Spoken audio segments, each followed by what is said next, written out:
This is Comic Geek Speak, episode 1868. Previews.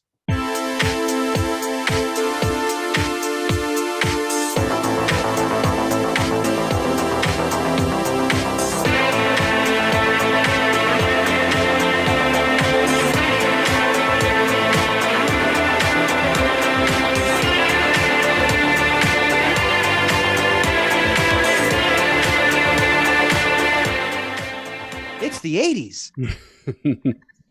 They're back. Welcome to Comic Geek Speak. I'm Adam Murdo. I'm Ian Levinstein. And I'm Chris Everly, right from 1983.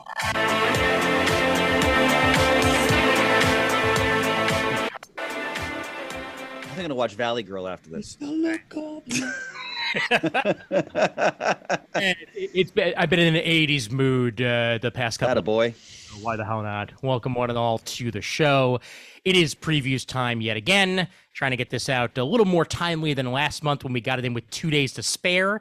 So let's get as many picks as possible from the previews, the DC previews, and the Marvel previews in for you folks in timely fashion. That sounded exhausting, just you saying that. Oh, I know. And guess what? We got 2 hours, baby. Yeah, so many moving parts. Well, good to be back. For those of you who have not listened to the last episode of the show, lovingly titled "Eat Me, Jackass," let's find out why it's called "Eat Me, Jackass" by listening to said episode. As Brian Deemer, Peter Rios, Shane, and Pants regale us with a good old-fashioned comic talk, and yeah, it's old home, baby. Just it's some good times. Yeah. And there is a legitimately funny story behind that title. Yes, there is. Yep. And also a note that next episode that comes out here will be a joint collaboration between CGS and Comic Timing as I wrap up New York Comic Con for everybody. So that's our upcoming episodes. And then after that, we'll do something a little spooky, scary for Halloween until we get there. But of course, before we get started, you folks there, boop, boop, boop, boop, boop, all of you that I'm pointing at right now, we thank you so much for your continued support of the show over at patreon.com/comicgeekspeak, as this show would be nothing without that continued support of the show. We keep on going because of your generous donations, and as little as a dollar a month will make you a patron of the show. We may very well have some surprises for patrons coming soon enough down the pike. And when we get there, we'll tell you more about that. But nevertheless, patreon.com/comicgeekspeak. You can donate the old-fashioned way if you want to at the Comic Geek Speak site via PayPal. That's also fine. Or just tell a friend about the show or leave us an iTunes review. That's just as helpful as anything else. So we thank you so much for you being you. Yes, indeed. That's right. Excellent. All right. Previews. And what a previews it is, because look at this cover, gentlemen, that I'm about to air, that I'm about to show, and how happy I am as a human being. Hopefully at least as happy as I envisioned you being, Ian. Yes. It is. I wish Shane was here for this one. I know. Yeah, we're definitely gonna have to discuss this first issue on the show when it does drop, and we'll get to it when we get to Dynamite. But Gargoyles is back, and Greg Weisman is behind it, and I could not be happier for that. Yeah, and there's a lot of pages of advertising for it in this previews catalog. Yes, indeed. They're going whole hog, and I can understand why, because I remember why slave labor graphics take on Gargoyles ended when it did. And that's basically because the rights got so expensive that they couldn't afford it anymore. So I'm assuming Dynamite is going to do their best to let as many human beings as possible know about this book. So that they can keep on to it as long as they can and make this a hit for them. And I really hope that is indeed the case. Meanwhile, as is usually the case, we begin at Image. And the lovely titled and almost Murd-esque hair. I can see it. It's it's a little less obvious at its current length, but yeah, that's yep. Art Brute #1. W. Maxwell Prince on the story, with Martin Marazzo and Matt Lopez on the art chores here. presenting the first major work from the creative minds behind Ice Cream Man, relettered, remastered, and under its original intended name. Murd, aren't you an Ice Cream Man fan? I am at that. Yes. Yeah. It's very well thought out genre bending horror. And this is from someone who's not normally a fan of the horror genre. That's true. Yeah. So this creative team has done some interesting stuff from Image. There was Ice Cream Man. They did a mini series of clown fiction, which was entitled And this is reprinting something that they did at IDW under the title of The Electric Sublime, some 5 years ago. And it's about the titular agent of art, Arthur Brute, or Art Brute, who operates in a world where art is not just a phenomenon, it's a destination. Every painting represents a little pocket dimension that you can enter and explore and possibly commit crimes therein. So that's where Art Brute enters the picture. Yeah, this looks pretty fascinating. I may have to go ahead and check it out. The artwork too is great. Nice lush colors, gets you really deep into that world right off the bat, and great expressive design on the faces as well. So good stuff there. So any of you who are a fan of Ice Cream Man, you have plenty of good stuff to check out. For sure. And then Tim Seeley. The gem of the month right here, Hexware number 1 of 6 with Zelema Scato Lavina. Why sell your soul when you can buy a new one? I mean, it's a good question, frankly. The Magic Order meets Do Android Dream of Electric Sheep? Dark mashup of witchcraft and sci-fi. Yep, it's the story of an android maid, basically, who, with the best of intentions, tries to rescue the soul of her owner's recently deceased daughter from the afterlife. But having nothing to barter to the devil in exchange, since she's an android and has no soul of her own, she's conscripted by Satan to be his bounty hunter and track down the souls of the damned. All these people should hire Murd to read their copy, man. Fantastic. They really should, yeah. And I'd be in support of that. This is another one of those ones that just screams either movie or TV to me. Like it's just waiting to be that sort of concept. Love the design of the witch here in the the android witch that is in the preview pages that we get. And yeah, it's got kind of almost like this Blade Runner design scape. It should if they're inspired by Do Android Dream of Electric Sheep. Absolutely. So yep. So good stuff. Then for fans of Radiant Black, we get Radiant Pink. Number 1 of 4 here. We're just hammering down the Power Rangers element of Radiant Black here as we're slowly but surely getting the full team together in one way or the other, it feels like. As Megan Camarena and Melissa Flores team up with Emma Kubert. Kubert. Yep. 3rd generation. Magnificent. Better believe it. On page 40 here, the most recent entry into the Massive Verse, Radiant Black shared superhero universe, a perfect entry point for new readers to the line, and a perfect new series to hand sell to those hooked on Rogue Sun, Radiant Red, The Dead Lucky, and Cal. Oh, Cal was so good. Look at this artwork. Yeah. Man.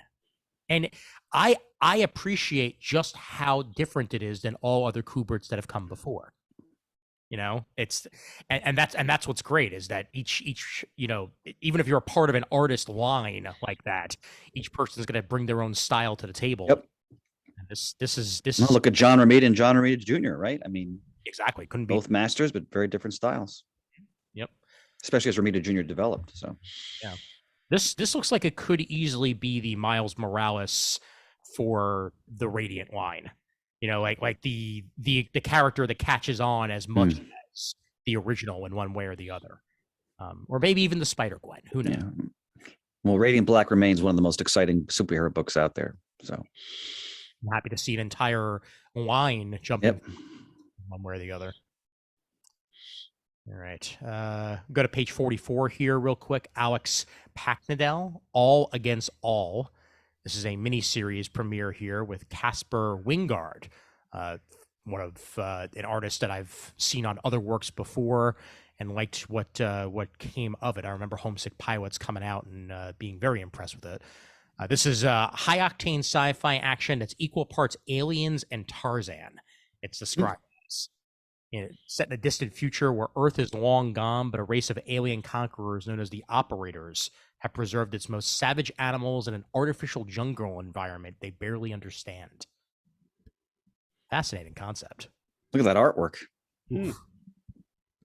Very watercolor-esque. Yeah, beautiful. Scary ass gorilla right there. Fighting a scary ass polar bear. Yep. My goodness. Yep. Well, that's gonna be something. I don't know. Maybe it seems like a cool concept.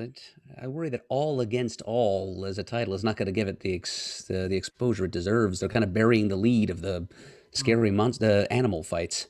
Yeah, maybe it should have just been called Scary Animal Fights. That probably would have resulted in a spike in sales. Well, either way, if you want to check out All Against All, it's right there on page 44 for you. Now, this is something, too, here. The Clay People, Colossus Tour Edition, signed by Matt Hawkins. It's a one-shot. It's about a biracial boy in the Midwest who uses a supernatural gift from his grandfather to push back against two older boys who are terrorizing him. In a tale inspired by the song Colossus by heavy metal band The Clay People, intolerance, drug addiction, poverty, and boredom collide into a perfect storm of grisly revenge. Interesting concept there on page 46. I feel like we're seeing more and more stuff based on the works of bands or songs. Mm-hmm. Yeah, it's a trend I would encourage. In fact, there's something all the way down in the Z section of the back of the book that falls into that category that everyone needs to know about. Oh, so we'll get Murd doing some reconnaissance. Mm-hmm. Definitely. A little foreshadowing for you. Mark Miller.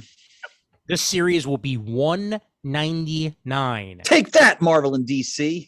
847. Mark Miller and Juanen Ramirez on the artwork. Whoo, baby. You're 17 years old and you've been bitten by a vampire. Do you live in the shadows and drink human blood, or do you use your newfound gifts for the dream costume superhero life you've always wanted? I'm going to go with the superhero life you've always wanted. Does seem like that's what Miller's going for here. Definitely. He's running with the same concept that Chip Zdarsky had for his The All-Nighter concept. Yes. But this is being brought to us with the usual sadistic twist brought to tales of this kind by the creator of Kick-Ass. So it's going to be a Kick-Ass approach to it's either a Kick-Ass approach to vampires or a vampiric approach to Kick-Ass. Just take your pick. It's like Dante's Inferno and Volcano happening around the same time. Like, I'm sure that this was completely accidental that Mark and Zdarsky were working on similar concepts like this, but you get two very different stories in the process. I'm sure we will. I certainly wasn't accusing anyone of plagiarism. No. An interesting coincidence. Exactly. All right, let's get to that next page. Yes. Brubaker. Friday, book 2 on a cold winter's night. So I've talked to this is with Marcos Martin and Mutza Vicente on art. I think this is originally an online book, isn't it? Yes, I believe so. Yeah. So I read when the first book. So it's about a young detective. It's like it's a young adult type story, but it's Ed Brubaker and Marcos Martin. The first book was magnificent, great mystery, but it also really focused on this young woman who's on the transitional period from like high school to college and trying to navigate and find her way, and how it affects friends she may be leaving behind. It's so well done. And as you can tell by the cover, the artwork is so atmospheric, so beautiful. It's Brubaker doing a young adult mystery story. What else is there to say? So can't wait to read this. Anything Marcos Martin is bound to be some of the most gorgeous stuff you can possibly find. This collects issues 4 through 6 of Friday as book 2. I'll be there. Page 48. Man, that preview artwork on the following page. Yep. Great. Great stuff. Look how he tells a story. Ugh. And then on the very next set of pages on page 52. Wait, let me say this title, please, if I may indulge. Beware the Eye of Odin. Thank you. You are very good, and it had that that Thor meets Lion-O flair. You're too kind, sir. I just wanted to be a hyperbolic, Eye of Odin, give me sight beyond sight. It's exactly where my brain was going. So well done. Beware the Eye of Odin by Doug Wagner, and art by Tim Odland and Michelle Madsen here, collecting the first 4 issues of Beware the Eye of Odin in one package for you. So if you're waiting on that, here it is on page 52. Scotty Young's Middle West, The Complete Tale, solicited on page 53. And we got word this week that our one and only David D will be doing a story with Scotty. Terrific. In the not too distant future. So yeah, it was super stoked to hear about that. And big fan of both those human beings, and happy to see where that's going to go. Yeah, colossal congratulations to David. I can't wait to see that. Indeed. Yep. Longtime friend of the show, longtime moderator of both the supergroup and the forums, and awesome guy, and I love seeing pictures of him and his kids. And a man of great comedic gifts. Yes, very much so. Absolutely. That's on page 53 there for Middle West, The Complete Tale. Radiant Red Volume 1, as previously mentioned, a massive verse title. First 5 issues of that collected on the next page, page 54, by Cherish Chen and David LaFuente. And then once we scroll a little bit further down here, Lazarus 7. Any of you who are collecting that. Now, this is interesting here, that it collects Lazarus issues 27 and 28 and Lazarus Risen issues 5 through 7. Now, I've only been reading Lazarus in floppies and not in trades. Maybe 1 through 4 is in a previous volume, I'm going to guess. I'm assuming so. Yeah, but again, just in case, most people have heard me, pontificate about this book, but to me, this is one of the best comic books of the past several years. Oh, yeah. Again, it's a near dystopian future where countries have essentially dissolved and corporate families rule different sort of sections of the earth, and it's how their intrigue and conflict plays out. And of course, each family has a Lazarus, which is a genetically enhanced person who acts as sort of like their premier warrior or enforcer. And this is following one of these families and how their particular Lazarus comes to some tremendous and sort of terrifying revelations about herself, her past, and whether or not she can remain loyal. But it's Greg Rucka and Michael Lark. I mean, to me, it's the best work of Michael Lark's career, which is saying something. And just Rucka's command of politics, of weaving, a history that might happen.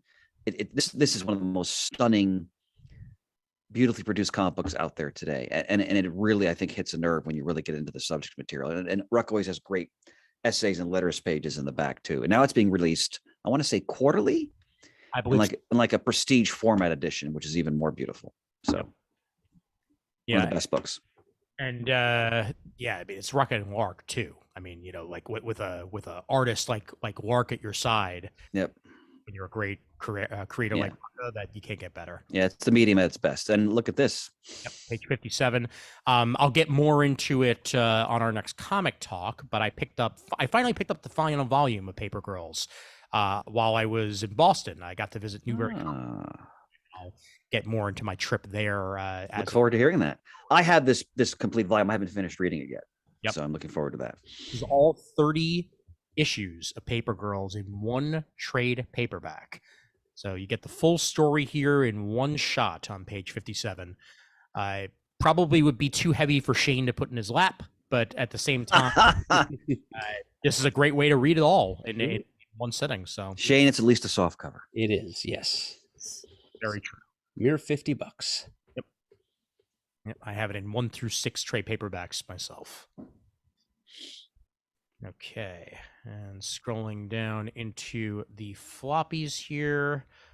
Anything else of note, Murd and Image? Not for me.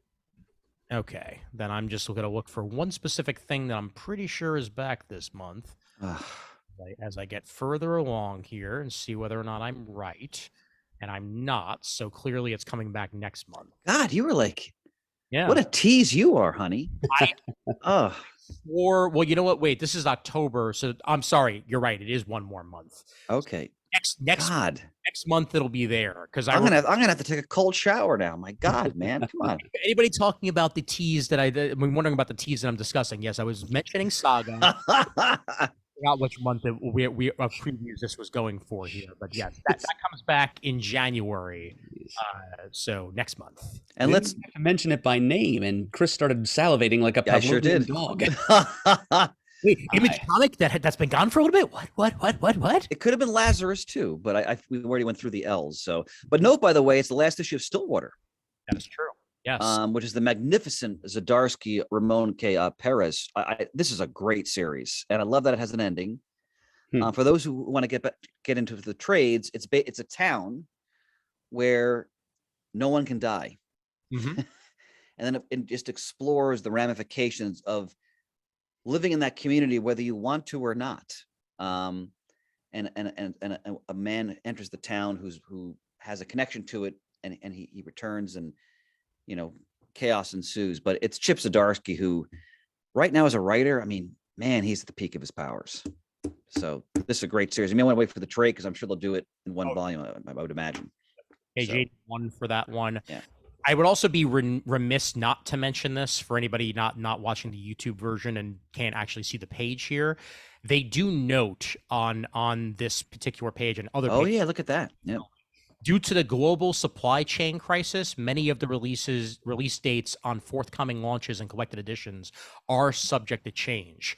Retailers will be notified of any updates to image release dates via Diamond's vendor site. So keep that in mind. Stuff we're discussing here, we are under the assumption that they're all coming out when they're supposed to, but it's possible there may be some changes. It is what it is, baby. That's it.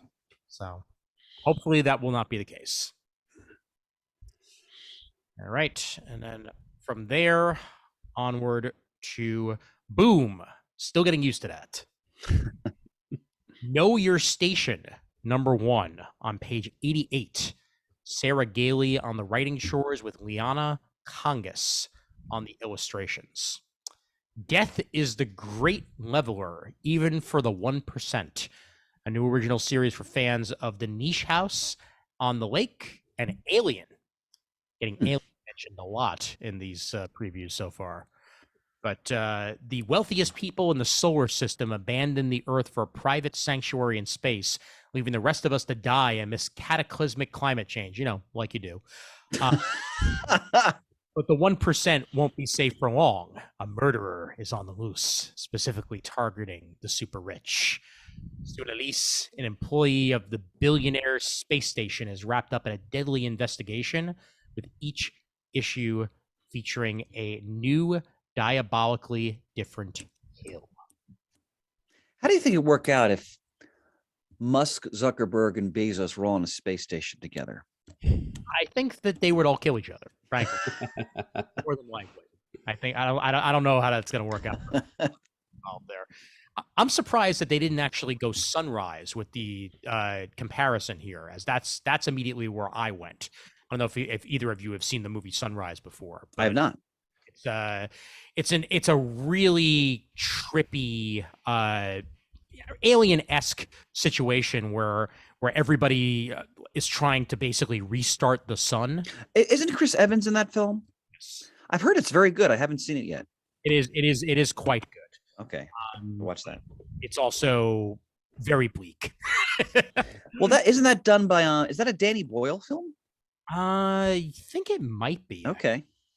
Yeah, I'm and hopefully I'm getting the name of the movie right. You're the second person who's mentioned that movie to me whose opinion I trust, so I definitely have to watch it.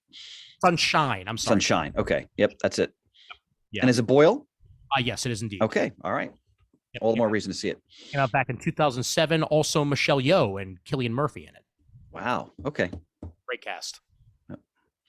But anyway, this is available once again on page 88 of the previews. Then Matson Tomlin with a Vicious Circle in a 3-issue miniseries. Lee Bermejo, great art. Oh yeah, no, Lee Bermejo is a star, and this is a prestige 3-part graphic storytelling event, perfect for fans of Berserker and Time Before Time. This is the director and screenwriter of one of the visionaries behind The Batman and Project Power, along with Lee Bermejo, telling the story spanning from 22nd century Tokyo to 1950s New Orleans to the Cretaceous era and beyond. Mortal rivals are locked in a battle of wills that spans millions of years, all to alter the course of history. Hey, there's an artist I've missed. Jay Lee incentive cover. Yes. Yeah. That's damn. You don't hear that name nearly as often. Yeah. Interesting twist here. It's a story of two dueling assassins who, every time they kill someone, are hurled to a different time period. Yeah. Cool. Very, very unique concept. And for a fan of time travel, like a certain Murd is and a certain I am, this is right up my alley. So, yeah, I might have to check this one out on page 90. Vicious Circle. Great covers, too. Yeah. Alex Garner on that variant cover there. And the Bermejo. Oh, wow. Look at that art. Oh, my God. Wow. He doesn't... You don't see Bermejo's name all the time, but when you do, it is always look at that scene where he's kneeling into that puddle. Oh, look at the color. God. So good. Oof. So good. Yep, all these preview pages are great. Quite a few. And then there you go, Ian. Yes. Yeah, the 12-year-old in me is so happy right now on page 98. Mighty Morphin Power Rangers Teenage Mutant Ninja Turtles 2, the second of these miniseries now.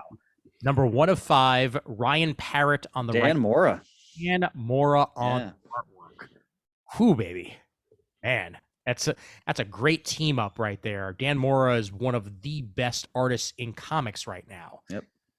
And here he is teaming up on a crossover that makes the 90s proud.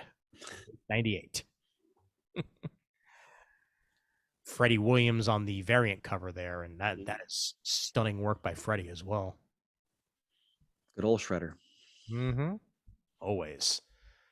And then Mighty Morphin Power Rangers. No, that's the same thing. But let's move forward here to Book of Slaughter from the Something is Killing the Children universe. Something is Killing the Children universe.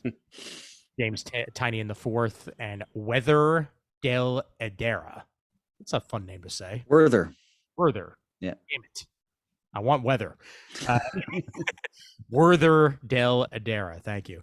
The future of the Slaughterverse is laid bare. I love that they're calling it the Slaughterverse by Something is Killing the Children and House of Slaughter creators in the very first of these one-shot specials. From the sidelines to the spotlight, Book of Slaughters follows the white mask Maxine Slaughter. But will her loyalties remain where they are, or will she show her true colors? It's always great when your last name describes exactly what you are. Wish that was more of a real life thing than outside of comics. Like Jack Russell, I wonder what he is. By the way, when we get to our next comic talk, I cannot wait to discuss Werewolf by Night. Oh yeah, just watched it last night. Yep. Howling good time. It sure was. Yep. Ted. And page 1. That's all I have to say. Any of you Something is Killing the Children fans, this is a great t-shirt design on page 109. So if you've been waiting to get one for yourself, they got a good sick. All right, I got to order volume 1 of the trade because everybody's been raving about this book and I haven't read it yet. Yeah, I got to join that train as well. And then Alice Ever After, collected in softcover. That's a great cover. Giorgio Spoleto collects the first 5 issues of that series on page 114. So we return to Wonderland in a dark sequel.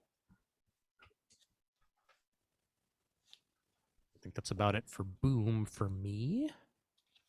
You know what I will mention just real quick, the Dune Waters of Canley hardcover, as they continue to put out more Dune stuff over at Boom, and I can't wait for part 2 of that movie to come out. When is that coming out? I think if not next year, the year after. They're working on Okay. page 121 for the 4-issue Dune Waters of Canley hardcover. Then all new Firefly, the Big Damn finale. Big Damn hero finale no Firefly fan can afford to miss, as the all new Firefly series comes to a conclusion for now on page 122. David S. Booher and Simona de Jean-Felice. Okay, and over to Dark Horse. All right. Dark Horse starts off with another Star Wars Adventures.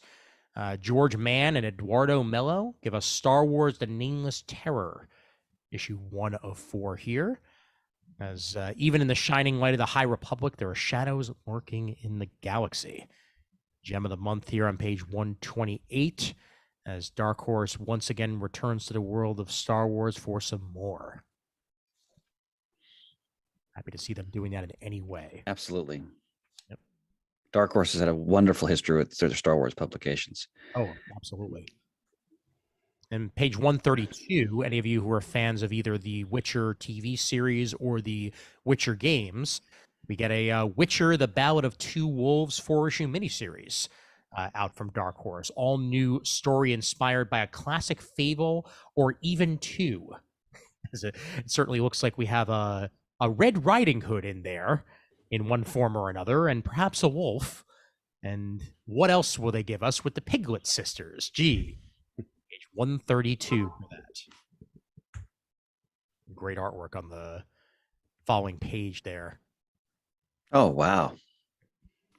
Very evocative. And I feel like I need to sing the title. I was going to, either you or me was going to do it. Yeah, go ahead, please, by all means. No, you have more of the lounge singer sheen to you than I can't pull it off. In the teenage wasteland. There we go. Dun, dun. Almost a little Bill Murray flair to it. Well done, sir. Thank you. Baba O'Reilly. Yes. Called Baba O'Reilly. On Who's Next? That's right. Great album. That's my Seth Rogen. Page 134 for that 4-issue mini. Kurt Pyers and Jacoby Salcedo on the art chores. When his parents go out of town for the weekend, Mexican-American high schooler Javi decides to throw a party, one that'll launch him and his buds into popularity, or at least get them noticed by some girls. But when things take a turn for the worse, Javi and his friends are thrust into a situation and future they can never have possibly prepared for. For fans of The Nice House on the Lake and What's the Furthest Place from Here, or other comics with really long titles and cool high concepts. That description won me over. Page 134. I love cover A. Yes, that is great. Second comic we've seen this month that compares itself to The Nice House on the Lake. Yeah. Mhm. Oh, wow. Have you guys ever read Luther Arkwright? Never have. Can't say I Okay. have. Murd, you would love Luther Arkwright. Oh, it's multiversal stuff, right? Yeah. Oh, God, yeah. And I'd say Ian and I would both love it. Yeah. Brian Talbot. I mean, we all, love his artwork. I was exposed to this by chance. I just picked up the first issue of the sequel, Heart of Empire, back in the 90s, whenever it came out. Blew me away. Just how imaginative it was, the artwork, just the high concept multiverse story, weaving into like the history of like a future Great Britain. So I'm really looking forward to reading this. Yep. And this is on page 135 for the return. Yeah, Murd, this book is made for you. Really is. Add it to the list. Yep. If it were in soft cover, it would be ordered by me. Now, when you get a compliment like this from George R.R. Martin, fantasy as it ought to be written. Wow. On page 136, the incredibly influential fantasy novel comes to comics, Assassin's Apprentice, issue 1 of 6. Jody Hauser on the writing chores on this one, and Robin Hobb on the artwork. Just look at that preview page there. That is some very that's beautiful. Yep. Well, and the color bathing there is great too. But in the bottom panel is the expression on the kid's face. That's a gorgeous artwork. It really is. First comics installment of best-selling author Robin Hobb's Assassin's Apprentice. 6-issue miniseries here on page 136. Oh, paging Brian Deemer. 137. Gru, Gods Against Gru. Any of you Gru fans, this concludes an epic storyline that began in Gru, Fray of the Gods, and continues in Gru, Play of the Gods. Sergio Aragonés returns to Gru, featuring beautiful hand lettering by Stan Sakai. What a combo. Apparently now up in the pantheon of the heavens, there is a Gru god. His wanderings and bumblings throughout whatever Conan-inspired wastelands Gru calls home. It's installed him so much in the public imagination that now there is a Gru-based deity up there, wreaking havoc above even as Gru wreaks it below. I'm for it. That's a fun cast. Nothing could possibly go wrong. That's exactly how I feel about that. Once again, page 137 for that one. And is it Leonide or Leonid, the vampire? That's the question. I'm gonna go with Leonid, the vampire. A Christmas for Crows. Mike Mignola and Rachel Argano. Love the cover for this. It's immediately what struck me here. When good and honest mountain folk come upon a small coffin among a carriage wreck, they find themselves among darker company than they bargained for in this haunted Christmas carol that Mike Mignola brings forth. A chilling holiday tale as the vampire Leonid once again casts her spell over unsuspecting audiences. Page 139.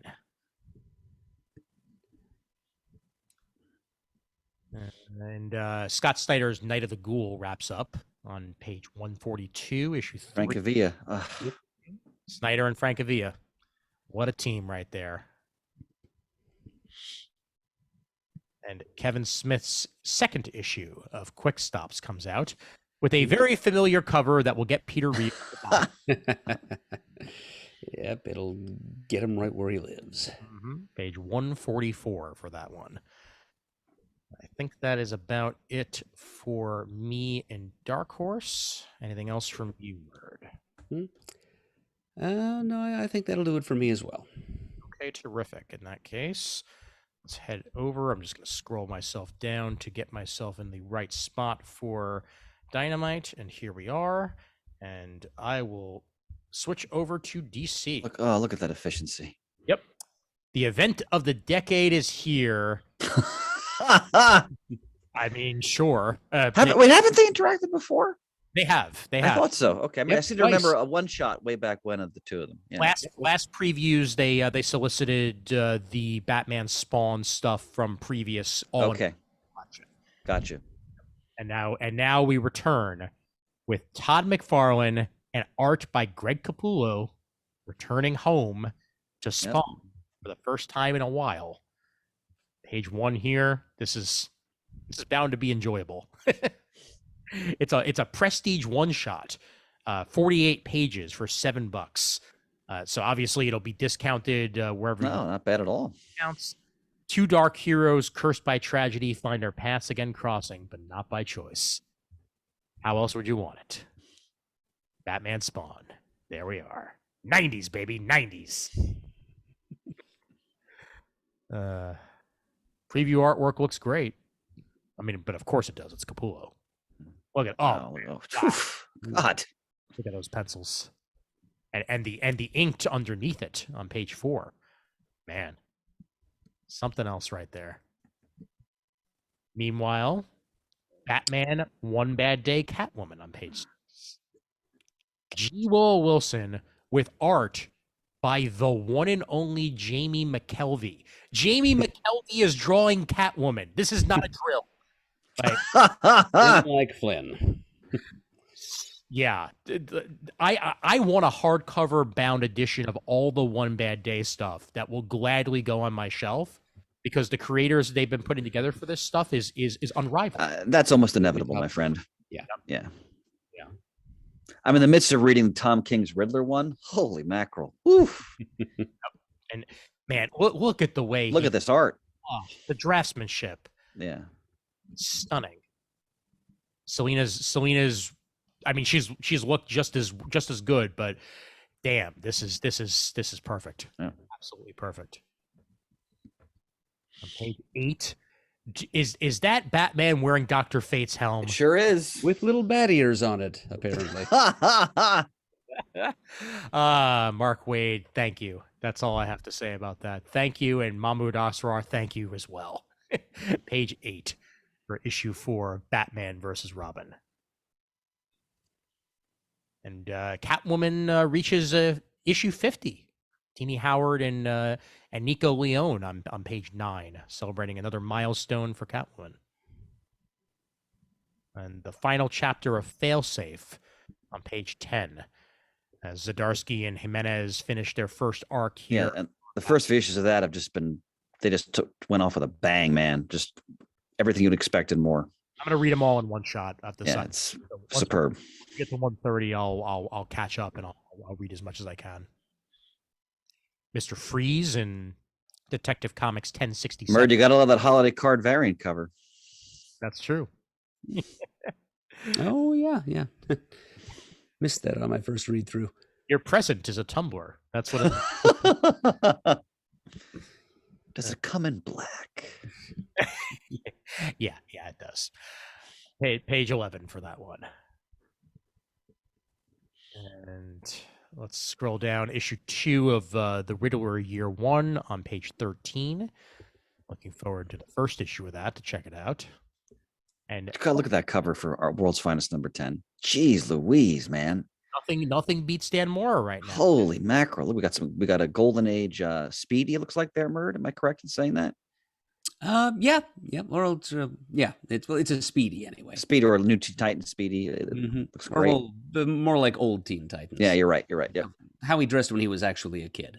Exactly. Yeah, because that looks like a near Nightwing Dick Grayson Robin there, because he's certainly young Dick. Yeah. Issue 10 of that on page 14. And Superman, Son of Kal-El, part 6 of Kal-El returns on that very same page with Tom Taylor. And there were some fun announcements about what is going to be happening with Jonathan Kent in the pages of Superman in the next couple of months. And all I have to say is electric blue, baby. Okay. Yes, 2 generations of next. Well, if Tom Taylor's writing it, though, that gives me a lot of faith. Yeah, and I like the new take on the costume. We'll see how it all turns out once it happens. But yeah, Superman, Son of Kal-El, issue 18, also there on page 14. And then the new Superman era begins on page 15, Action Comics 1050, written by Philip Kennedy Johnson, Tom Taylor, and Josh Williamson, with Mike Perkins, Clayton Henry, and Nick Dragotta on the art chores. Beautiful aspirational cover by Steve Beach there. Yeah, and it seems like it's kind of a post-Dark Crisis on Infinite Earths aftermath story. You mean Superman's not actually dead? What? So and setting the table for another confrontation with Luthor. Yes. But with a difference, the likes of which Philip Kennedy Johnson can provide. Look at all these variants and how pretty much every single one of them is awesome. You got a Rude variant, a Mike Allred variant, an Alex Ross variant. Oh, and wow, the variant doing Action Comics number 1. Yep. And a Top Secret variant by Jim Lee. I don't know what that's all about. Lee Weeks. Yep. Look at another DC holiday card. Mm-hmm. Yep. Wonder if that's Ed Bennis on the holiday card variant. You're right there, sir. Yep. Simone DeMeo. Oh my God! Wow. Dan Parent's cover is great here. Is that Super Chimp? It looks like it. that looks like Steve Lieber drawing in a chimp. Yep. Yep. Awesome. It's you know what that is? That's Beppo and Bibbo Okay. arm All right. wrestling. There you go. Nice. Murd pulled it out. And we get the epic conclusion to Dark Crisis on Infinite Earths in issue 7 on page 18. Joshua Williamson and Daniel Sampier. And let's see what multiverse we're coming back to once this is all said and done. Special George Perez tribute variant available, open to order. Happy to see that. That might be very difficult to get, though. Oh, I can imagine. And Dark Crisis Big Bang on the next page. Mark Waid. Yes. Mark Waid with art by Dan Jurgens and others. Yep, and that's actually scheduled to come out before the final issue of Dark Crisis. So, good point. Timing there. It's not like just like a wrap up or a. It's going to have to tease things without completely spoiling the ending of the story. Well, it actually it says after the monumental events of Dark Crisis on Infinite Earths number 4. So this is set about 3 issues before the conclusion, if I'm reading that copy correctly. Well, it's set after whatever happens in number 4, which is apparently a major turning point in the story. But yep. But yeah, it's going to hit stands the week before the final issue, so it's going to be wrapping some things up, expanding on some things, but still can't. It has to leave some beans unspilled for the finale. Of course. Yep. Well, let's see what those beans be on page 19. The Flash 790 on page 20. Jeremy Adams brings us 3 flashes on the cover here, and they're all flashes I enjoy. We got Impulse, we got Wally, and we got Jay Garrick all there for us. Yep, those classic flashes up against an entire invading army of alien speedsters. Ooh boy. It's the 1 minute war. Roger Cruz on the art chores of that as well. We'll certainly be discussing Justice Society of America when that comes out. And the copy is certainly making it sound like it's the pre-crisis Huntress finding her way back to the modern day DCU. Which, if Dark Crisis on Infinite Earths restores the multiverse, then I guess Earth 2 is restored in one way or the other. Sounds good to me. John's also on Stargirl, another book we'll discuss when it comes out. Todd knock. I left that to you, brother. Thank you. Page 21 for those 2 there. And Deceased, War of the Undead Gods continues. A great cover by Howard Porter. Good stuff there. And Trevor Hairsine on the main pencil chores on page 22. Tom Taylor again. New character alert. Blue Beetle Graduation Day, otherwise known as Shane is Buying It, on page 22. Josh Trujillo and art and cover by Adrian Gutierrez in the 2nd issue here. Yellow Beetle premieres. Who is the Yellow Beetle? We will find out.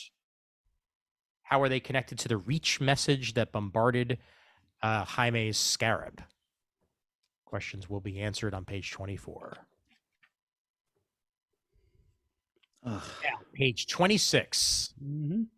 Tom King, Jorge Fornes, Danger Street, number 1. Of a 12-issue maxi series. This is solicit number 2 for this. Apparently they advertised it a while ago, couldn't get it together in time, but now it's coming out. It's due out on December 13th, and it's a big old sprawling love letter to the classic DC Bronze Age anthology 1st issue special. So all the characters that appeared in there, be they hero or villain or just plain silly. Including the Green Team. Yes, and Lady Cop. Wow. Which Starman is this? This is Mikhail Tomas, the blue-skinned one. Love it. First appeared in 1st issue special number 12. Well, it's Tom King and the artist Fornes, who we worked with on Rorschach, which is tremendous. So I mean, you can always count on Tom King to do a really both reverent and innovative take on classic concepts. So absolutely. Page 26 for that. There's the Creeper. Pages. So good. So good. Dead Boy Detectives gets a 6-issue miniseries from the Sandman universe on page 28. Pornsack Pinchot and Jeff Stokely on the writing and art chores. This is the writer of The Good Asian. Yes, indeed. That's right. Good pick, Murd. As we return to the Sandman universe, and this two of its most beloved characters return to the spotlight. Charles Rowland and Edwin Payne have been detectives for decades and dead best friends even longer. Let's see where the story goes from here. But whew, man, again, great artwork. Very very old school, almost like Saturday morning cartoon artwork. In a good way. Yeah. Okay. Classic Hanna-Barbera minimal animation. Definitely. And Tales from Earth 6, a celebration of Stan the Man Lee on his 100th birthday on page 30. So they're bringing back all the characters he did from the What If Stan Lee Created the DC Universe. Yep. And writers out the wazoo for this one. Michael Uslan, Mark Waid, Jerry Ordway, Becky Cloonan in there. Kevin McGuire doing art on one of the stories. Yep, Jackson Lanzig, Steve Orlando, and yeah, tons of excellent artists involved with this as well, with a terrific cover by Jim Chung. Love seeing it, honestly. Like the Just Imagine series actually had some surprisingly good gems in there. Like there were a couple of so-sos, and there were a couple of gems from what I remember, and a lot of great artists. I mean, yeah. Yep. So we return to that premise on page 30, and it's officially Earth 6. That's why I said, "What if?" It's Just Imagine. That's right. Yep. The holiday variant Catwoman there. That's a great one. The mistletoe. All those holiday variants on page 32 there, and larger pictures of the holiday variants that we've seen before, also on the following. I remember during my retailing years, for quite a stretch, DC would send retailers the holiday card signed by like all the people who worked at DC Direct, who we'd talk to get products. It was always a nice gesture. And a Absolute Batman 3 Jokers by Jeff Johns and Jason Fabok on page 34. Fabok's artwork is terrific. So seeing that in an absolute format is something. $100 for 248 pages. A little less so, but it's an absolute. And Milestone Compendium 2 has some of the Milestone DC crossover issues involved on page 35. As Superman, Man of Steel 35 through 36, Superboy 6 through 7 in there, and a Steel and Worlds Collide included, all there on page 35 of Milestone Compendium 2.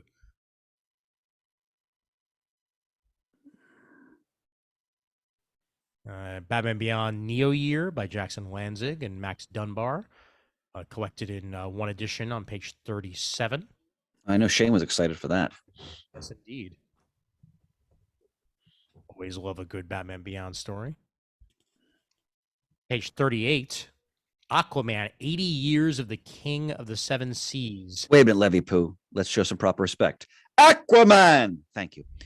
Well done. Well done. Featuring over 400 pages of classic and modern tales, such as Aquaman Joins the Navy, The Legend of Aquaman, and The Trench. Plus historical commentary from former Aquaman writers and editors, Mark Waid, Paul Kupperberg, Robert Greenberger, Paul Levitz, and more. It's quite a collection. Yep. 440 pages of Aquaman action for only $30. Wow. Yeah, that's a way to celebrate an anniversary right there.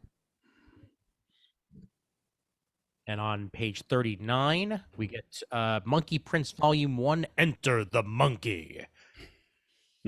Yang and Bernard Chang. What a team. Page 39. All right, we're onward to the multiple per page Look at that Dan Mora variant there for Batgirls number 13. Beautiful. Beautiful, beautiful, beautiful. Robin and Batgirl there on page 41. And Batman Urban Legends number 23 is the final issue of the anthology series. So that's wrapping up there on page 42. So and next to that, our next comic talk, I'm going to expound at length on Dark Knights of Steel. Looking forward to it. Wow. Tom Taylor, baby. Tom Taylor. Fables 158 on page 43. Continuing that even further. And just stop for a second. Yeah. Look at Nightwing 99. And just how simple, refined. Yep. Beautiful. It's Daniel De Nicololo on the interior art. Yep. Yep. But Bruno Redondo on that gorgeous cover there. Just need a coffee table book once he's all said and done with just all the covers. Page 44. Scooby Doo. You got to give props to the like they're sticking to the numbering. Issue 119. Yeah. Of that book. Mm-hmm. Fabulous. Still only $2.99. Yeah. As it could be. And the gang solve this mystery in time for Daphne to compete in the Coolsville equestrian competition. You have to tune in to find out, folks. Exactly. Will those meddling kids make it in time for a competition? Page 45. And at the top of page 46, we've got the latest issue of the Batman and Scooby-Doo Mysteries, number 3, featuring a Hanna-Barbera version of the Court of Owls. Yeah, look at that. Oh man, I didn't know how much I wanted this until I got it. Wait, are they doing the Bat Dance from the first episode of the '60s show? Certainly does look that way.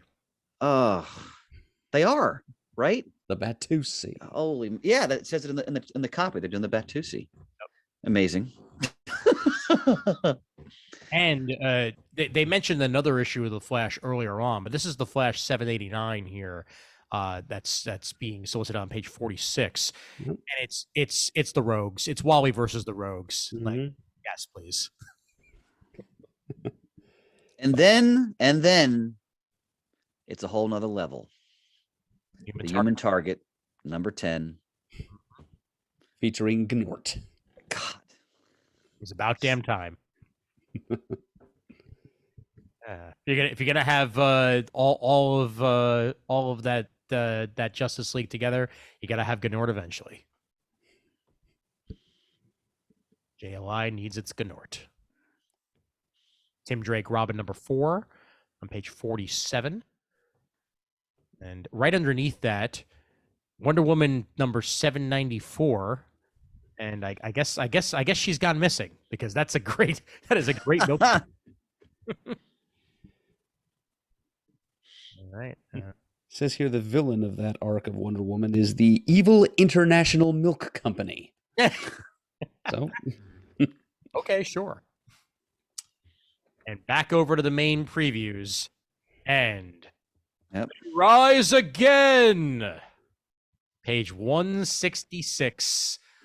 All new stories by the one and only Greg Weisman. So main solicitation on page 167. 1,000 years ago, superstition and the sword ruled. It was a time of darkness. It was a world of fear. It was the age of gargoyles. Yes. Magnificent. Greg Weisman on the writing chores. Kimbadius, I'm assuming. Oh boy, I'm just butchering everything tonight. Put a lot of quarters in the jar tonight, honey. You ain't kidding. If any of you are listening to this and these are your names, write us. Forgive us. comicgeekspeak@gmail.com and just give me a pronunciation guide. I'll stick to it moving forward. I promise you that. But yeah, this is a long-awaited return to Gargoyles. The stars of the sensational animated TV series return with new adventures. The one thing that I want to know, and hopefully they will let us know at one point during this, is whether or not those Slave Labor Graphics Gargoyles issues are still, quote unquote, in continuity. Excellent question. Yeah. So whether this is just picking up as a new take on it or whether we go from there, because those slave labor ones essentially rewrote the last season, the one that was known as the Gargoyle Chronicles. It was supposed to be Weisman's original take on it before he was fired off the show by ABC. So yeah, can't wait to read this. This is 100% going to be a buy for me. Yeah, welcome back, Gargoyles. It's been a long time. Page 167. And the art is exactly what I want it to be. Right in that same style with its own flair. All right, moving further down. Red Sonja, Hell Sonja. Number 1, page 175. Hell may have no fury like a woman scorned, but hell's in real dangers with 2 Sonjas. Oh boy. Jordan Clark, Mariana Puglia. Yeah, this is something else right here on 175. Thinking of Red Sonja, I would always recommend people check out from the 70s. Was it Frank Thorne Murd, who was the great Red Sonja artist? Am I remembering that name correctly? It does sound familiar. Yeah. Amazing stuff from the 1970s. Correct me if someone correct me if I got the name wrong, but I think it's Frank Thorne. Fred Van Lente getting more work with Dynamite on 178. Jennifer Blood presents Julieta Romeo, Hit Woman, one shot. Striking cover there. And what an image with all the bandages on her face. Yeah. Yep. Slamming her way out of the pages of the recent Jennifer Blood series, Italian assassin Julieta Romeo stars in La Tempesta, a noirish reimagining of William Shakespeare's play. Wow.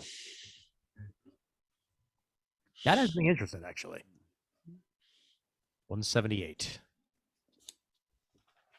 Then Savage Tales. That's right out of the 70s. What a great cover. Oh, for Savage Tales. 179 for that one. Scott Brian Wilson and David Avalone. Oh, man. Woo. And that Lord of the Jungle. Yep. Return of Tarzan. Dan Jurgens. More Dan Jurgens Tarzan for us. 181. All right. Anything else of note in Dynamite? We mentioned Thunderbolt, Peter Cannon last previews. Mm-hmm. Second issue of that out. Yeah, looks like the last issue of Priest's Vampirella Year 1 is due. I'm reading that, so I'll talk about that eventually. Yep. That's on page 188. There it is. Yep. And I think that's about it. Yeah, 007 number 5. The first issue was great. I'll talk about that more down the road too. 194. And yeah, I think that's it with Dynamite. So, as usual, I will set myself up here once again for what's to come, and let's scroll over to Marvel. And Marvel's got some interesting stuff coming out. We begin on page 1, Jed McKay, with artwork by Salvador LaRocca, Wow. Land, and Patrick Zerker. Kang.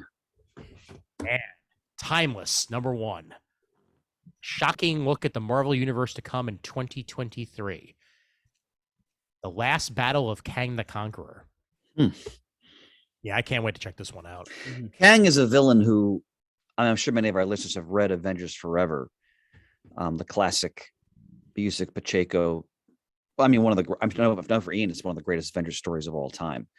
But that's a story where Kang, I think the potential of Kang is fully realized. And I think the character's benefited from that ever since. Definitely. On the very next page, Zeb Wells teaming with Adam Kubert.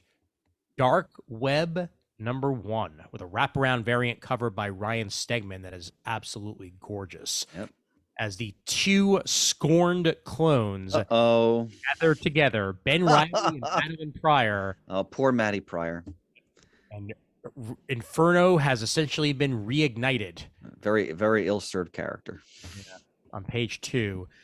Zeb Wells has been doing great on Spider-Man. He sure has. I concur. I just hope this is a story I care about. I love when Levinstein lets out his jaded side. I still don't know exactly why they had to do this to Ben Reilly, and I hope the story gives me a reason why. That's really So Ben Reilly is quote a bad guy now. Is that? yes. Haven't they developed a nice niche for him as like the Scarlet Spider again? Correct and all that. And then during Spider-Man Beyond, he was the Spider-Man, and by the time that was all said and done, he essentially loses his soul and becomes the villain that he is now. Okay. Yeah. So Norman Osborn gets his soul back. Yeah. Okay. All right. He basically, the easiest way to describe it is it's Ben Reilly without Peter Parker to back him. Gotcha. The bit of himself that was Peter is now gone. And for more detail to try to navigate all this, go to the Amazing Spider Talk podcast. Yes, they have since they have long since done it, but I think he's going by what is it, Chasm, if I remember correctly? That's the name they've slapped on him. Yes. Chasm. Yeah, All right. That's his villainous sobriquet now. It's not as bad as Crevice, I guess, but I'm glad they didn't do Crevice. More descriptive. Yep. We do get Zeb Wells and Ed McGuinness together on the Spider-Man title on page 4, so Amazing Spider-Man 15, and it looks like it's going to be an old school Spider-Man versus Venom story as part of that. Great JR cover there. Oh yeah, nothing to sneeze at with McGuinness being involved. Spider-Man versus Chasm on page 16 with Amazing Spider-Man issue 16. Sorry, Amazing Spider-Man issue 16, page 5. That is. Venom 14 does not have a cover because they didn't want us to see it. But Al Ewing continues his Venom run, which means I'm eventually going to have to check it out. And Brian, yeah, me too. Yep. And Mary Jane and Black Cat, issue 1 of 5 by Jed MacKay on page 7. Yeah, MacKay being the man who's written the bulk of the Felicia Hardy stories that have been published in the last few years, and they've been pretty darn good. So Yes, they have. Yep. I'll be picking that miniseries up. 5-issue miniseries, and tying into the dark web and also spinning its own tail along the Got a whole bunch of dark web offshoots here. Dark Web X-Men being written by Jerry Duggan and Rod Rice. So at least they have the X-Men scribe, to back it up, which is always a good thing to see. Gold Goblin continuing. Chris Cantwell. I'll try that, of course. Cantwell. Being a hero isn't for everyone. You know. Now that I look at it, doesn't it kind of look a little bit like the old Prodigy costume that Peter Parker had on for a little while? Yes, good call. Call back in. Yeah. I'm wondering if it is just the Prodigy armor repurposed. That would be something. Dark Web Ms. Marvel also on page 9. But we get ourselves a brand spanking new Iron Man team. Phenomenal artwork. Wow. Or on page 14, Jerry Duggan and Juan Frigeri. Juan Frigeri's artwork on the previous pages, and you're right, it is absolutely stunning. Evocative of LaRocca's work with I agree. in all the right ways. So yeah, this is a brand spanking new team here for Iron Man. New story coming out of it as Tony Stark has lost it all: his wealth, his fame, his friends. Again? He either loses it and then he gets it back. But Stark doesn't realize he still has so much more to lose, especially when the assassins start to come for him. Well, Cantwell's run is I think already fair to say one of the all-time great Iron Man runs. So a tough act to follow. Yeah, so let's see how they do here. Yep. Well, what better way to start it off than by having him lose everything, I guess. And a new era for Miles Morales begins as Cody Ziegler is the new writer for Miles Morales Spider-Man #1, and Federico Vicentini on the art chores. And Cody Ziegler has worked on Amazing Spider-Man, just did the Spider-Punk, and wrote one of the episodes of She-Hulk that just aired like a week or so ago. So yeah, good, certainly an excellent writer, and Miles is back in his original costume too. I look forward to discussing She-Hulk down the road as well. Oh, you better believe it, especially since as we record this, tomorrow is the finale. So that's right. talk about a comic talk. Yep. Great artwork on the There front. is. Look at that scorpion. Wow. Page 16 for the Spider-Man, and a facsimile edition coming out of Ultimate Comics Spider-Man #1 by Bendis and Pacelli on page 20. Wow. Ugh. Page 20. I've never read the Game in Buckingham Miracle Man. I'm sorry to say. I've never had the opportunity myself. So this is a hard to sequel find. to their original run. Is that what this is? Yes, this Okay. is essentially the issues that never really came out. Gotcha. Okay. And this is the all new chapter of the Silver Age. If I remember correctly, I think the first 2 issues were released, and then that was it.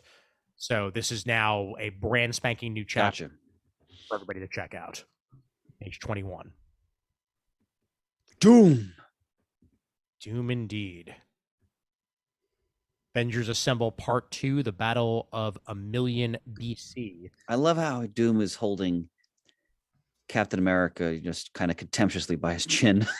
I knew him well, Horatio. Yeah, and this is concluding, Aaron's long run on the Avengers here, as on page 22 and 23, and then Avengers Forever issue 12, Avengers Assemble Part 3, The Siege of Infinity Tower, all tied into there. Look at that Brian Stelfreeze cover for Photon. Wow. You just said Froton, Chris. Did I say think that was Froton? That's I'm a Freudian sorry, slip Photon. right there. Stelfreeze Froton, exactly. And it's the original hairstyle, and Yes, it looks is. good. And those earrings. Yep. Eve L. Ewing and Michael Sta Maria on the artwork. And this is a 5-issue miniseries here. Ian, this month you keep getting knocked down by these names, but you keep getting back up. I keep trying my best. Yeah. I think that's an abbreviation for Santa. That's just a guess. Murd. Michael Santa Maria makes a lot more sense than Sta, I'll tell you that. Is this, I wonder if this is Al Ewing's relation or wife, Eve Ewing? I mean, could be. Question. Perhaps the internets will tell me one way or the other, but 5-issue miniseries here, and yeah, looking mighty fine right there. I don't believe there's any. There is no relation to Al Ewing from the looks of it. Just another Ewing in the writing chores. Okay. And really dig that outfit. Yeah, it's great. Page 25 has the outfit, very Captain Marvel inspired. Yep. Yeah. Wow. Look at that Noto variant cover there. Yep. Fantastic Four #2. And I like the new outfit, the subtle redesign of Yep. the form. Really dig that. All right. Moon Girl and Devil Dinosaur get a new 5-issue mini on page 28. Any of you fans of Moon Girl? Jordan Ifueko and Alba Glez. Herbie Late Bronze Age classic. Yep. And on the very next page, page 29, The End of the Spider-Verse rages on. Spider-Man #3, Dan Slott and Bagley. Yep. Cannot beat that team. Murder. Ha ha! For the Murds of us all. Murd, I saw an arcade action figure while I was at New York Comic Con and immediately thought of you. Neat. Not only that, well, let's save it for the next comic talk, but Murd has appeared in a recent Batman comic. Well then. Yeah, I'll talk about that next time. Okay. Oh, wait, is that the one where various people are dying? Yes, and you are one of the henchmen, Murd. That's the second time that Tom King has killed me. This is Batman Killing Time. I feel privileged indeed. Can't beat that. Jim Zub and Ray Fox on the writing and Fareed Karami on the artwork chores here. The Murder World stream will not be stopped. And as its dwindling contestants grow more desperate, the wall-crawling web of death surrounding them begins to tighten. Thwip, thwip. Page 31. Demetrius. Yep. We talked about this last month, The Lost Hunt. Great cover by Ryan Brown. Yeah. Ryan Brown, that is. Yeah, second issue of that. So 2 of 5. Again, that's the period of time where Peter Parker thinks he is the clone and he's retired to, I think it's Portland, Oregon with Mary Jane. Right. And he's temporarily lost his powers. Yep. And great time for Craven to try more of his nonsense.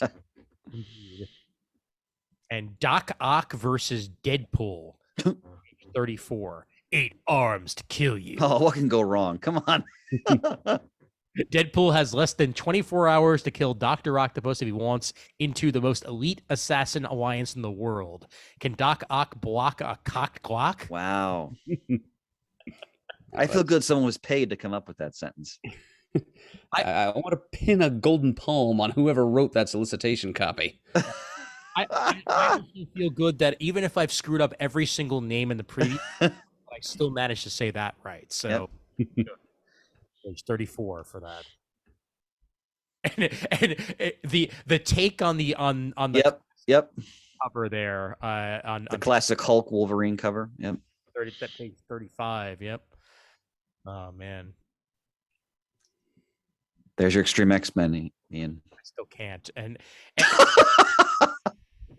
Wolverine, I mean, Wolverine in the costume that I remember showed up in Ultimate X-Men first, and then all of a sudden he was just wearing it in the main continuity. They never explained how or why. He just was. You just got to roll with it, honey. Yep, exactly. Well, I did dig the inverted color scheme, the blue and the yellow. Page 37. I cannot wait to discuss Namor the Submariner by Christopher Cantwell. Agreed. Wakanda number 3. Wakanda looks like it could be pretty good too. That's all on page 38. Oh wow! And again, the cover here for Doctor Strange Fall Sunrise. What? Huh. Add more. Yep. Look at that. Oh. So freaking good. Page 41. That almost has no right to exist. It looks so compelling. Wow. X-Men Annual number on page 45. X-Men Annual number 1. Steve Fox and Firestar. Yep, she's finally joined the X-Men apparently. Yep, she's been a member of Jerry Duggan's team, I think, for the last couple of months. Finally got around to it. And oh man, that great Captain. It's a great cover. Sentinel of Liberty. Page 50 for that one.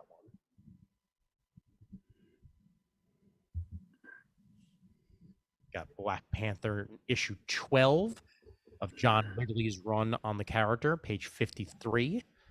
Just as T'Challa thinks his past secrets lay buried with the dead, the true identity of his latest enemy has left him shaken. Find out more about that as Captain America points and yells and screams at him on page 53.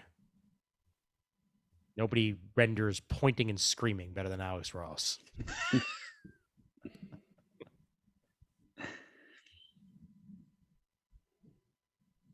Facsimile edition. She-Hulk number 1. Look at those late 70s pants. Ah, those flares. Oh man. The neckerchief. It's all due for a comeback. Yep. And I don't think she's ever had that hair color ever again either. Like she didn't have the red hair for long, if I remember correctly. And as that's going down, man, the covers for the main look at that series here. She-Hulk number 9, page 59. Ben Bartel has been thrown out, has been great, and the return of the Shield, the Marvel square and the rectangle in the corner. Yes. All for that. Page 59 for She-Hulk number 9. Damage Control concludes on page 62, as does Thunderbolts. So we'll get the conclusions to those stories. Daredevil reaches issue 6 on page 63. Oh, it's Doom 2099 in Savage Avengers number 8. Yeah. My favorite of the 2099 titles. Yes, indeed. It's kind of a horse race for me between Spidey and Doom, but those are definitely... Spidey was good too, yep. I also remember actually liking the Fantastic Four 2099. That one I didn't read. I can't comment on that one. Origins of the Marvel Comics, Marvel Tales #1, page 65, written by Stan Lee. Well, classic reprints. Exactly. Yep. Reprints of X-Men and Avengers. And Amazing Fantasy 15. All right, we're into the Star Wars portion here. Which is usually excellent. I mean, Ian, go back to the this here. The card book, the collectible board books. These look neat. Yeah, page So 7. they're for young readers. And they're using like vintage artwork, Jim Mooney, Joe Buscema. They probably mean John Buscema, I'm guessing. Keith Pollard, Carmen Infantino, Dave Cockrum. Wow. Oh, these look great for kids. Yeah, no, that is pretty cool. Nice form factor too. Yeah, but shame on them for getting Buscema's first name wrong. But anyway, because that's his Black Widow for sure on the cover there. Yep, absolutely. Reprinting. Great run, Superior Spider-Man. Yep, page 77. Yep, this is something that I've been wanting to read in trade for some time. Murd. Darn it, it's a hardcover. Ha ha! You can't break that rule. I shall bide my time. But still, it's 960 pages for $125 before discount. So yep, that's issues 1 through 31 of Superior Spider-Man, the series, plus 2 annuals and a couple issues of Amazing, setting the whole thing up. And definitely for me, one of the most innovative and exciting Spider-Man arcs in recent history. Agreed. And the artwork to go along with it. You know, you had Humberto Ramos in there. You had Ryan Stegman, Giuseppe Comacolo. It's excellent run. Yep, absolutely. And then on the following page 78. Is this everything? All the Maestro stuff? Yes, it is. Is everything in one package. Hulk Maestro by Peter David, the Omnibus. So this includes all the most recent Maestro stuff thrown in there, as well as Abominations 1 through 3, material from Hulk Broken Worlds and Secret Wars Battle World #4. Man, they threw everything in here. They even got those 2 issues of the Exiles, part of the World Tour crossover that landed the Exiles in the Future Imperfect world, fighting Proteus. Yep. Yeah. Very cool. Proteus. New printing, ladies and gentlemen. There's a brand new printing of Deadpool and Cable Omnibus. It's interesting that they're calling it Deadpool and Cable when it was called Cable and Deadpool. Yes, it was. Yeah. And they even say so, but who am I to judge? Fabian Nicieza, Riley Brown, and Dan Slott, along with Mark Brooks, Patrick Zerker, Lam Medina, Riley Brown, Ron Lim, and tons more thrown in there. Collects 1 through 50 of Cable and Deadpool. That's a big gun. Yes, it is. Right out of 1992. And it also includes Deadpool GLA Summer Fun Spectacular. That's where Dan Slott comes in there. I'm happy that they included that. Got a whole bunch of masterwork. The Masterworks, just as a shout out, just anybody interested in really digging deep into Marvel history, they've done a whole, I don't know if everything's still in print, they've done a whole library of these over the years in different formats, soft cover, hardcover. But you can find almost every major character's received the Masterworks treatment by now. Great stuff. Page 83 for a whole bunch of those. And then page 84, they're reminding us it existed for some Spider-Man One More Day, Gallery Edition. J. Michael Straczynski, Joe Quesada, and Mephisto. Just my peanut gallery view, for me, one of the biggest misfires in the character's history. Agreed. We are unanimous. Yeah. Been plenty of great Spider-Man afterwards, but look at that cover. Oh, that's a classic Miller cover. 85. Daredevil. This covers this is the heart of the Miller run. Well, it's after the death of Elektra, 182 and 191. So, and as well, material essential. Elektra Saga 1 through 4. Yeah, essential. And we even got some Ohatmu thrown in there for good. Murd. I'm waiting for my omnibus about all that stuff. Daredevil and Elektra by Chip Zdarsky, Volume 1, the Red Fist Saga. Consider my love for the character. This is I've only read the first. I should say it's the only first volume of Zdarsky's run, which was great. So I have to get back to that. Absolutely, this is the second edition of this. This is Daredevil 2022, issues 1 through 5. And volume 11 of Avengers on 89 by Jason Aaron, just to put into perspective how long he's been. Yeah. Yep. Alrighty. Gambit, Thick as Thieves, the trade. Claremont. Yep. Chris Claremont and Sid Katayan. That's collecting the 5-issue Gambit miniseries that recently wrapped up back when Storm was still a child on page 94. Yeah, interesting era of X. Whoa, blast from the past. They're bringing Warhawk back into it. Wow. Yep. Deep cut X-Men Bronze Age. And Genus Vell, Captain Marvel trade paper. Yep. Peter David, Juanan Ramirez, all 5 issues of that. Reading that as we speak. 96. Okay. Any Epic collections to throw out there? This looks at that Ant-Man one at the bottom. Me too. 98, since that's, I think it's second time it's been printed, but it's the first bunch of appearances of Ant-Man and the Wasp from Tales to Astonish. Yep. And then the one below that, the with the Scott Lang cover, that also has the classic Bronze Age Marvel feature stories, which had Hank Pym like in a microverse type world. I think it was running out with a sword, if I remember correctly. They're really fun. Black Goliath. Oh, great stuff. Marvel premieres. That's the first Scott Lang stuff. Great.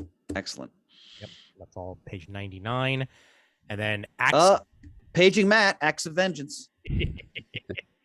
Danny Fingeroth, John Byrne, Fabian Nicieza, Michael Higgins, and more. It's Avengers West Coast era stuff, as well as the main book there, on sale in February 2023 on page 100. Epic Collections is another great way to catch up on classic Marvel runs. Absolutely. This is one I'm completely unfamiliar with. The Hero Killers in Amazing Spider-Man on page 101. This had a New Warriors crossover, if I remember correctly. Yep. Well, one thing I can comment on. I'm sorry, Murd, go ahead. No, go ahead. If you go back to the copy at the bottom there, if you would please, Ian. The Spider-Man Soul of the Hunter is a great Jam DeMatteis, I think it's Mike Zeck art, I think, sort of sequel to Craven's Last Hunt. Yes. But it's DeMatteis writing it. So it originally came out as a prestige one-shot format. I remember loving it. So that's a story I highly recommend. Right. Spider-Man makes peace with the ghost of Craven, basically. Yep. Oh, Murd. Yep. Mm-hmm. Nightmare on Bleecker Street, page 1. Murd loves his 90s Doctor Strange. I do. It's part of my long-term plans to collect Roy Thomas's run on the character. Yep. When we did Murd and I did our Doctor Strange Spotlight quite a few years ago, we talked quite a bit about that period. Yep. Roy Thomas, David Quinn, Gregory Wright, Len Kaminsky, and Jeff Isherwood on the writing chores here. All right, and I think that's you know what? One more. Kang, the Saga of the Once and Future. Oh, so a Kang collection. Page 105, written by Stan Lee, Mark Waid, Peter David. Yep, we got his early experiences in the Silver Age and FF and Avengers. Let's see. Then later appearances in later volumes of the Avengers, Moon Knight, Symbiote Spider-Man, King in Black. That was good. Timeless. Yep. Although I have to say, Kang's most recent Doctor Doom series, which I raved about on this program, he used Kang really effectively in that story. Good to know. Yep. Alrighty. Go back to that. I'm sorry. So now we go back to the classic early appearances of Captain Marvel in his Kree army uniform. So that's the first Stan Lee, Gene Colan, right? Arnold Drake. And the story goes that, the Captain Marvel copyright was up for grabs. So Martin Goodman, ordered Stan Lee just do a Captain Marvel story. And again, that's why we now only have Captain Marvel referred to as Shazam, which Murd, of course, can confirm that in the DC universe, where we have, in fact, I don't even think they call him Captain Marvel within the pages of the DC books anymore, right? because they were doing that for a while, if I remember correctly. For decades, Yeah, yeah. yeah. They called him Captain Marvel within the text of the stories. They just Yeah. couldn't, title a series Yeah. that. But now, as you say, Chris, they've kind of abandoned that practice altogether. Yeah. The character just doesn't really have a name. Yeah, and these stories, if you're interested in the history of Marvel, they're very important. Carol Danvers makes her first appearance in one of these issues. And that's on page 108 there for the Mighty Marvel Masterworks, Captain Marvel Volume 1. All right. And that All right, is gentlemen, unfortunately, I have to go soon. I apologize for that. no worries. But if we could just, Murd wanted to do a shout out for me from Tomorrow's. If we could just quickly skip ahead to that, I would greatly appreciate it. Yep. Let me go ahead and find that real quick. Ian, once again, as producer, you have no peer, sir. Your efficiency, your speed, your alacrity when it comes to dealing with your duties. Ever possible. I appreciate this indulgence, gentlemen. All right, let's get down here. Alas, the dawn creeps at me and says, "As the classroom." That's the way the cookie crumbles, unfortunately. Good quote from the movie The Apartment, one of my favorites. Yeah. That's the way it crumbles cookie-wise, honey. All right, here we are, Tomorrow's. Murd, go ahead. Alter Ego 180. I'm already excited. Yep. It's a feature on the Young All-Stars, the late 80s successor to All-Star Squadron, and one of the last things Roy Thomas did for DC. Interviews with first artist Brian Murray and last artist Lou Mana. Surprising insights, possibly scandalous insights from writer co-creator Roy Thomas, plus a panorama of never-seen Young All-Stars artwork. I just finished reading this series after having collected the back issues for the first time last summer. And yeah, it was kind of a, hustle off the stage real quick because, DC's not supporting this title anymore kind of thing. I'm sure Thomas had a bunch of other stories to tell with these Golden Age stand-in characters, some of whom were authentic Golden Age characters, a couple of whom were, continuity patch creations of his own. Yeah, it never quite reached the heights that its predecessor, All-Star Squadron, had. And so I'm curious to see what Roy has to say about this project of his. Me too. Many decades after the fact, now that certain things he can afford to bring certain things to light that he couldn't at the time. Sure, yeah.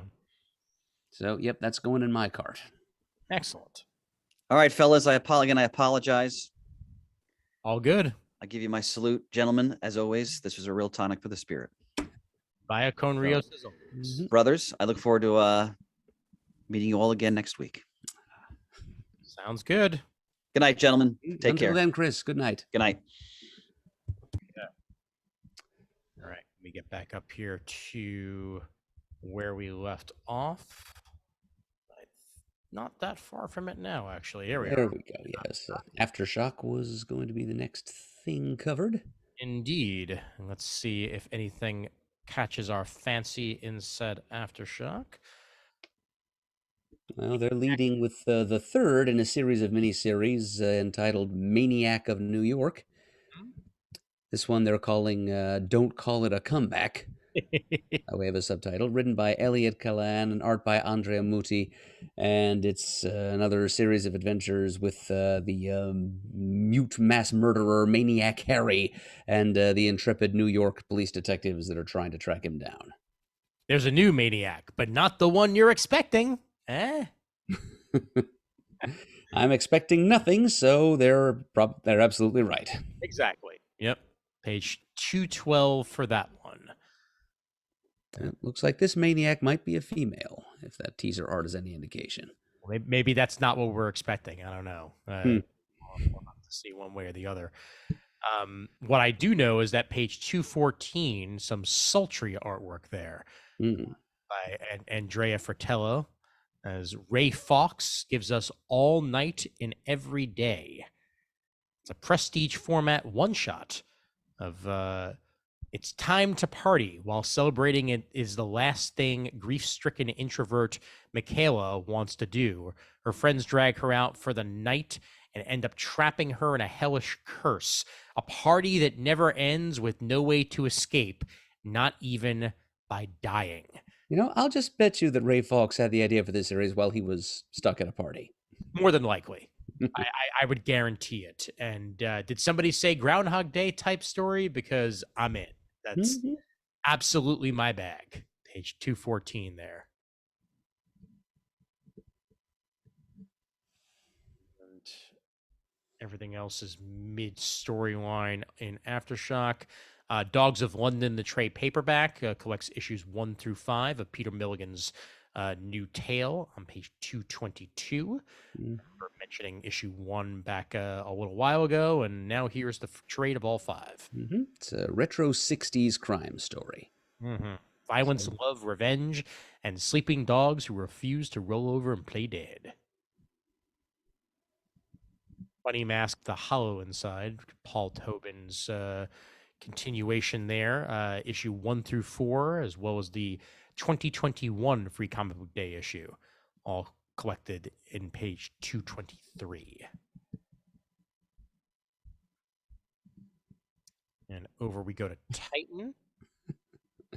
It's the world turned upside down. I know. I don't know what you're doing here, Titan, but either way, you're here to tell me that Blade Runner 2039, issue 1 of 12, is coming out.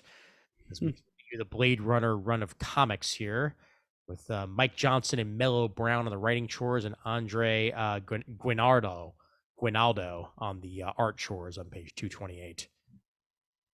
Mike Johnson of Supergirl and Star Trek, and Andre of Justice League Dark fame. I was a huge fan of Blade Runner 2049, so this is taking place 10 years before that. It's a prequel to the sequel. Indeed. Great cover there by Butch Geis as well.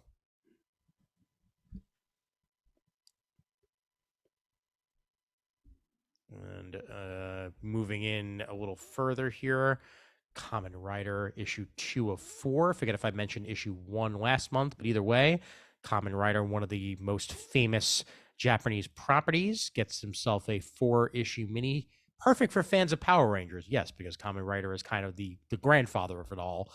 On page 232 there, issue 2 of 4.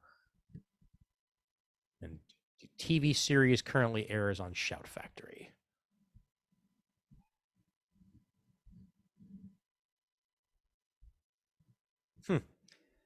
The Amazing Maurice. I don't know if I even knew this movie was a thing. However, it is. I definitely didn't, but I like the looks of it. It's about a big, fluffy cartoon kitty cat. Based on a Terry Pratchett novel, from the looks of it. Go figure. I'll have to keep an eye out for that one. Page 238. Moving over to Ablaze. And 241 brings us Family Time. Lily Wyndham and Robert Wyndham together with artwork by Isaiah Fulholm. The O'Connell family, Lily, age 13, and Tyler, age 11, and their parents are vacationing in Ireland when they encounter an old man with a mysterious crystal that seemingly teleports them 1,000 years back in time. Unsure whether they have stumbled into a historical reenactment, the family must befriend Rory, a timid local, battle a medieval tyrant named you're probably better at that Celtic name than I am. Murd. It's going to be something like Kieran, I think. Kieran, that's what I figured. And his henchmen, and figure out how to get back to the present while Lily learns to use her newfound superpowers. So it's a family-friendly, family-focused superhero romp here on page 241. Magic and time travel in medieval Ireland, and the whole thing's co-written by a real-life father and daughter duo. Blimey. Stuff. Very, very, very, very manga influenced character designs, as you can tell by the eyes, for one thing. Very, very expressive eyes. Yes. And a driver that looks like George R.R. Martin. So he does. Moving over to Zero Calcaire's Tentacles at My Throat by Zero Calcaire. This work is from one of Italy's rising comic stars, surprises and charms at every hairpin turn, and it's a Netflix worldwide premiere on November 17th, 2021 of the animated series Tear Along the Dotted Line. So this is what that's all going to be based on page 247. So if you want to check out some Italian comics that have been translated by Ablaze and will soon be on Netflix, that's a good place to check it out. Page 247. Molto bene. Okay. Moving out of Ablaze into the Frank Miller Presents world. Pandora, created by Frank Miller, written by Anthony Marinville and Chris Silvestri, with art by Emma Coopert yet again. Pandora is a new young adult fantasy inspired by the classic tale from Greek mythology, created and reimagined by Frank Miller with art by previously mentioned. This is the latest book in the great line of titles from Frank Miller Presents. Pandora is a 3-part series and the first in a trilogy of the 3-part series. And the book is the start to a truly epic adventure not to be missed. They did a very good job of not mentioning much about the title in that actual dress, except for the fact that it's based on the myth of Pandora. So yeah, they seem to think that Frank Miller's influence alone will sell it. Fair enough. Yeah. But hey, young adult and Emma Coopert on artwork on page 254 is nothing to slouch at. Nor is Chris Silvestri, for that matter. Indeed. Cerebus Volume 16, for any of you Cerebus fans. Dave Sim giving us more of that on page 258. And plenty more Parker Girls issue 4 there on that very same page solicited.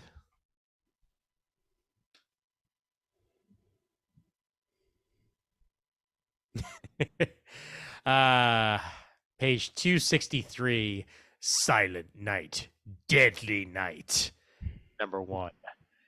Writer S.A. Czech and James Kahorik, with art by Pue Calzada. Ho ho horror. Yeah, that's kind of all I even really need about this. I need to read about this this text, but either way, that says it all. Yeah.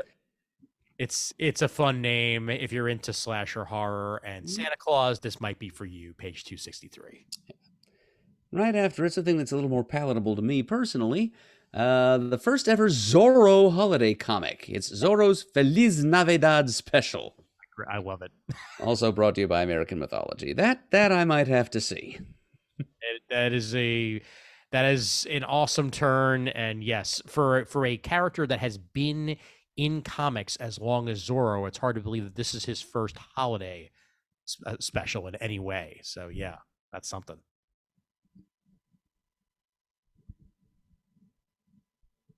Okay, let's scroll over. Page 269 there under Antarctic. And we usually just kind of breeze right on past this publisher's stuff, but Exciting Comics number 100. They're calling it a 100th legacy issue. Yeah.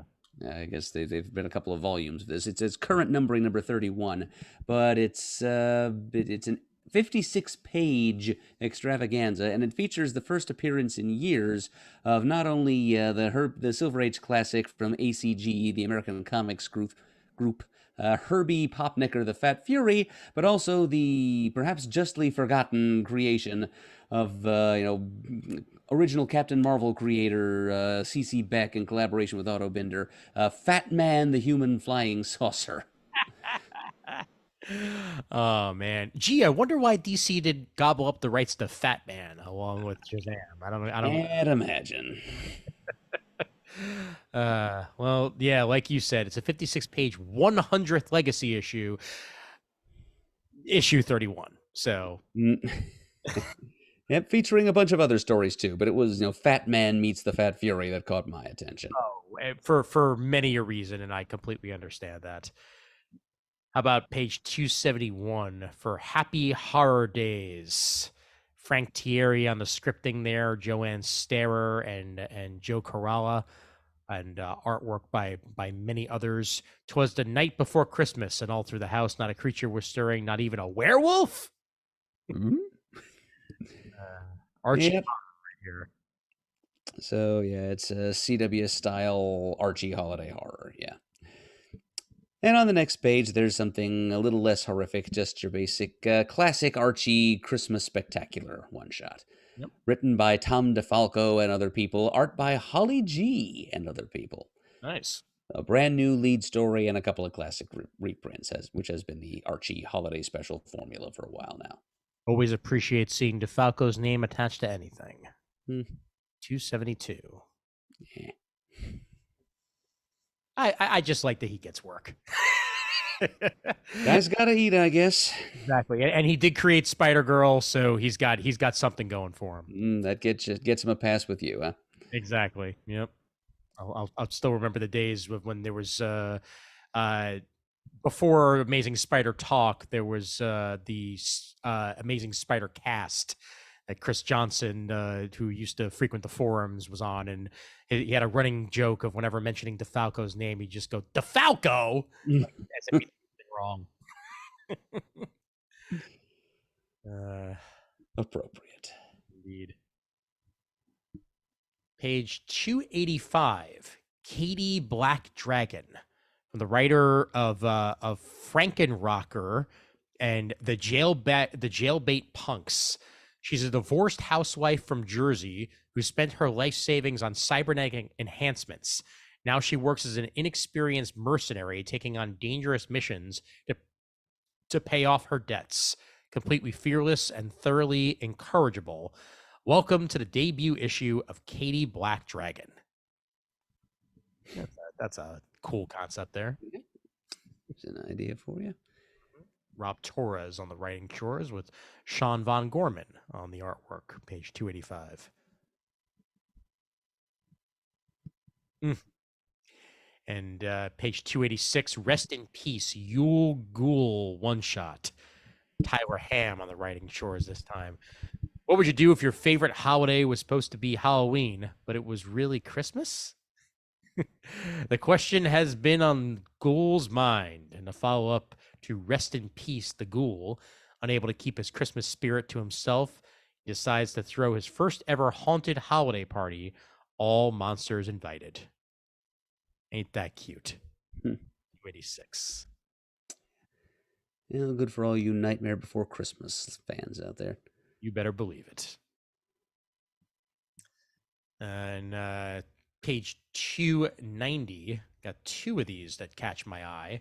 One of them, Grit in Gears by Angel Fuentes with Noel SB, so Sib, I'm assuming. The wonders of steampunk technology have reached the Old West. 1879, and the world is about to meet Ranger 1, the first self-aware automaton programmed to eradicate crime in the town of Steams Eddy. Well, what happened in the next few years that made the federal government ban the existence of self-aware automatons? Gee, I can only guess. But Grits and Gears for any of you fans of steampunk and the Wild West. Then on that very same page at the bottom there, Titan Mouse of Might. This had to catch my interest. Page 290, Gary Shipman. All about an extraordinary mouse that's been endowed with powers beyond that of a normal mouse, taking on the appearance of a dark flyer, the mortal enemy of his kind. So it's Batman, but he's a mouse. Right. It's like what Mighty Mouse was to Superman. I guess Titan Mouse of Might is to Batman. Absolutely. Utility belt and all. Cool design. Indeed, indeed, indeed. And a one-volume edition of Bone coming out on page 267. So if you want a lot of Bone in one package, it'll be the one for you here. Yep, 1,344 pages to be exact, at a reasonable price of $45. That is nothing to sneeze at right there. That's a lot of Bone for not a lot of change.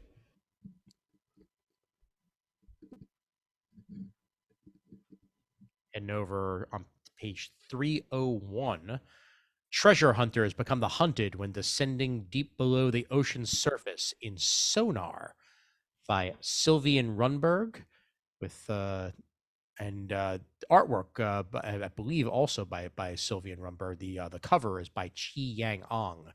But off the coast of Sicily, skilled diver Alice joins a team of explorers in search of the Sun Horse, a decadent luxury yacht from the 60s containing a priceless collection of art. But the young woman quickly discovers that it's more than a wreck. The Sun Horse has become a habitat where deep sea creatures live in ambush. Got a whole lot more than what you bargained for there on page 301. And any fans of She, on page 302, you get a whole omnibus of the writing and art chores by Billy Tucci, collecting all 12 issues of She, Way of the Warrior, including the 3-part Tomoe miniseries and the 48-page She versus Tomoe, celebrating the 25th anniversary of their crossover classic. A whole lot of She for you on page 302. Yep, you'll be in She up to your ankles. Yes, indeed.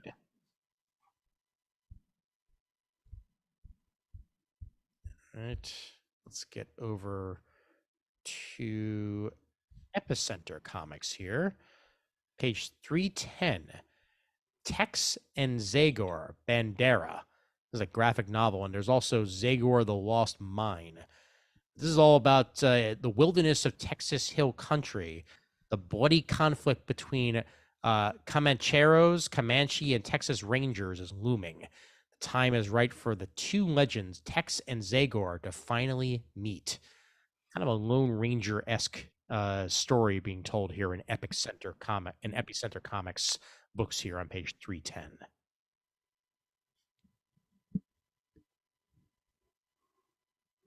And Steve Niles has My Brother's Blood Machine on the same page there, out of Evil Inc.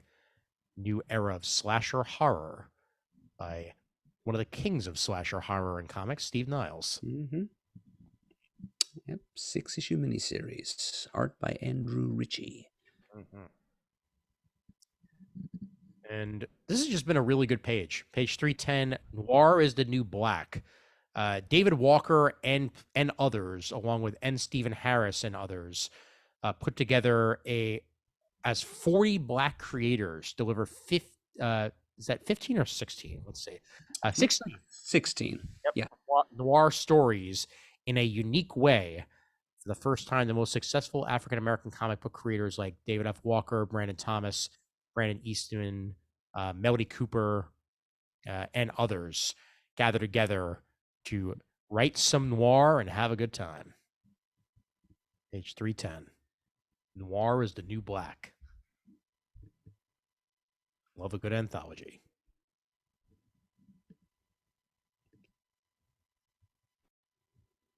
Featured item on page 312, Walt Disney's Donald Duck, Donald's Happiest Adventures.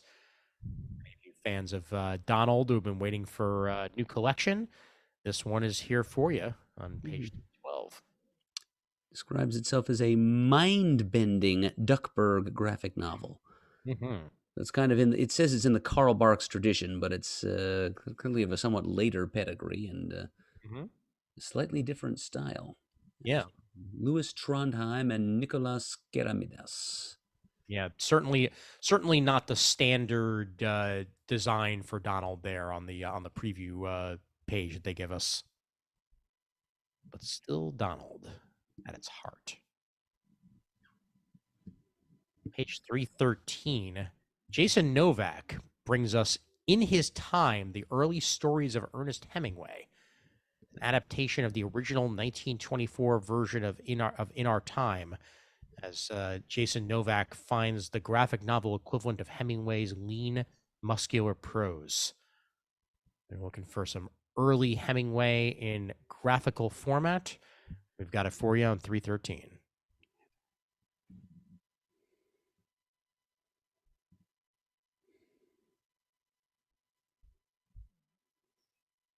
Got a new edition of American-Born Chinese being produced on page 318 for good reason, as there is an American-Born Chinese TV series coming soon.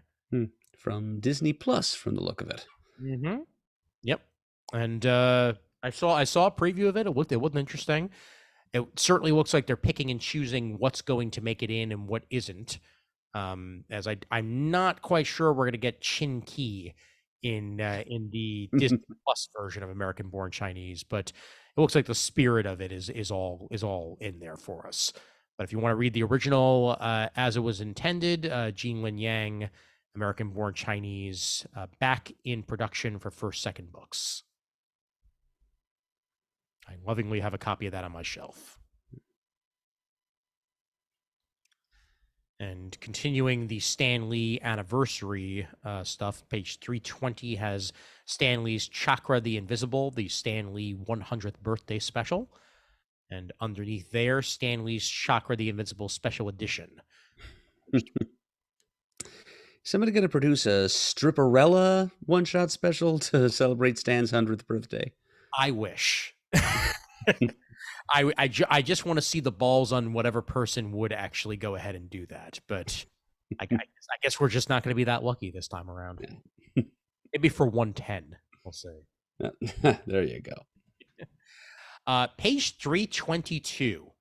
Got to point this one out for our old boy Scooney.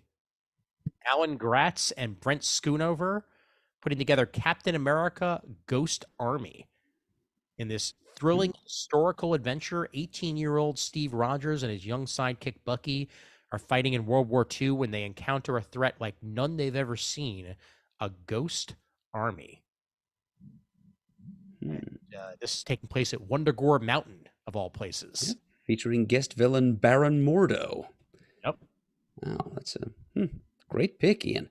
Yeah, I completely didn't know this was coming out, and I'm going to have to go ahead and check it out because not only am I a big fan of Brent Schoonover, but this sounds pretty awesome. Yeah, I'm always happy to see Brent getting assignments. Most definitely. There's hiding here in, is that Scholastic? Yeah, that is Scholastic at that point. So, yep. Couldn't tell if it was Scholastic or Harper Alley. All right, let's move over here. Past that a bit to IDW, and yet again, they do not have covers for their solicitations. This is getting to be a trend. Yes, and an unsettling one. Yeah. Poor IDW. Well, on page 329, we do have a trade of several of the recent Godzilla Rivals one-shots they've been putting out. Yep. Just little prestige stories, one-shot stories about Godzilla battling classic monster adversaries of his. Yep. They've put out like 4 or 5 of them so far, and this looks like it's collecting all the ones that there have been so far. Godzilla versus Hedorah, Mothra, King Ghidorah, and Batra. Nice. And right on top of that, issue 4 of Eric Burnham's Godzilla Monsters and Protectors, All Hail the King. All there for you on page 329. At the bottom of 329, we do have Genius Illustrated, The Life and Art of Alex Toth. Dean Mullaney and Bruce Canwell continue their comprehensive review of the life and art of Alex Toth in Genius Illustrated, covering the years from the 1960s to Toth's poignant death in 2006. This oversized book features artwork and complete stories from Toth's latter work at Warren, DC, Red Circle, and Marvel, and his own creator-owned properties, plus samples of his animation work for Hanna-Barbera, Ruby Spears, and others. Any of you fans of Alex Toth, this is right for you here on page 329.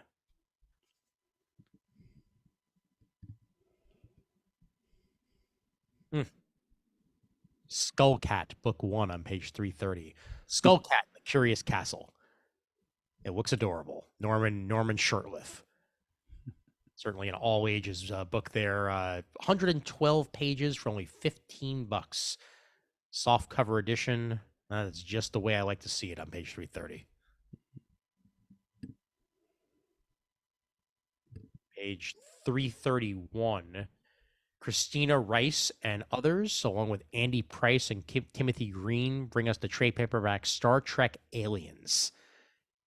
delve deeper into the world of Star Trek with special one-shot stories focusing on the memorable alien species of the Star Trek world. For us on page 331. Sounds good to me. Yep. Definitely the case. All right. Getting past IDW here to some more stuff. We get on page 333, Naruto, the unofficial cookbook. So any of you Naruto fans who have been looking to make some Naruto-inspired dishes, well, this is the cookbook for you on 333. Yep. Believe it. Oh, yeah. Saw a Star Trek cookbook about a couple days ago that was at New York Comic Con that I came very close to picking up.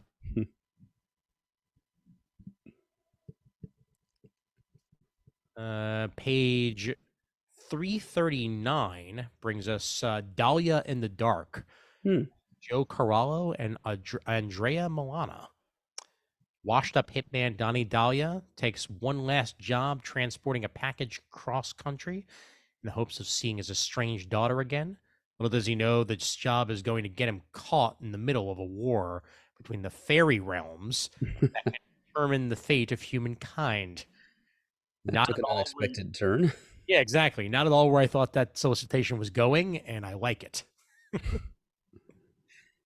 Dahlia in the Dark on page 339. Also on that same page, Over the Ropes, volume 1 of new printing. So any wrestling fans, that's a brand new 5-issue collection there of Over the Ropes for you.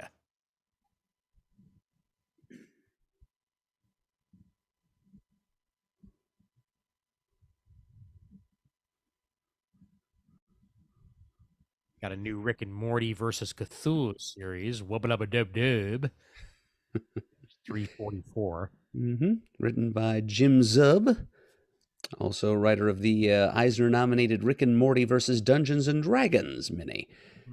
Yep, with art by Troy Little. So yeah, Rick and Morty collides with Lovecraft. It's worth a read. Yep, that is a match made in heaven right there, or hell, depending on your preference. Or the city of Aurelia falling from the sky, from the stars. God, I'm still running around the house going, Die Hard, Die Hard, Die Hard. Because Summer's never seen the movie.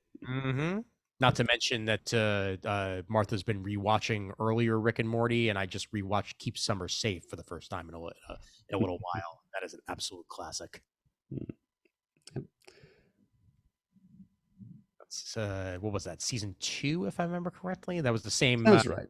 Yeah, that was the same episode where Stephen Colbert guest starred as the scientist inside the mini universe that Rick created in order to fuel his car.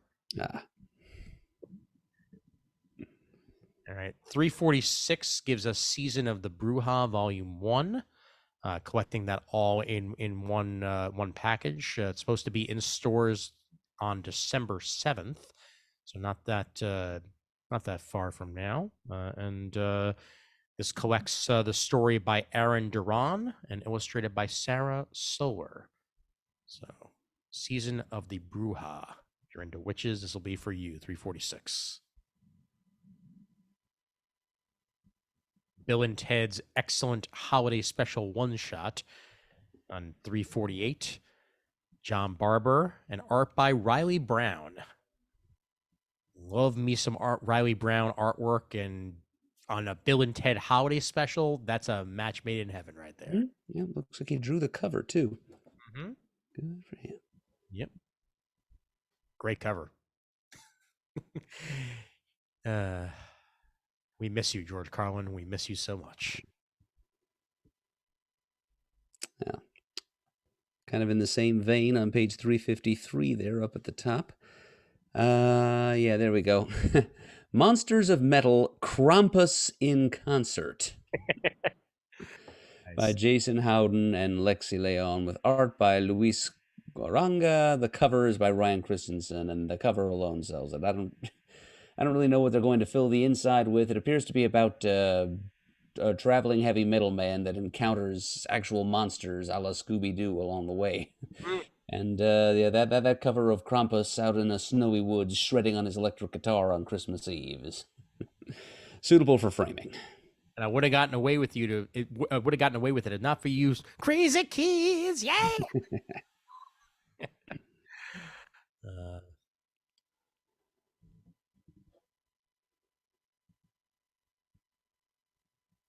Great. Once I get into these months of the special solicitations, it's hard not to feel a lot colder than it currently is outside. Yeah. Not quite the diversity of Christmas comics offerings that we've seen some years, though.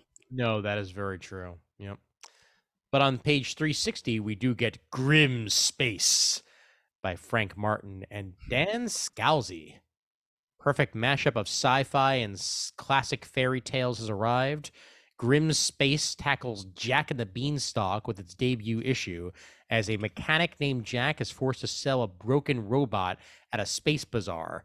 Instead, the young mechanic trades it for a mysterious navigation unit with star charts to deep unknown space. That is a very cool take on the classic right there. Yeah, the space setting for Jack and the Beanstalk, I dig it. Page 360. All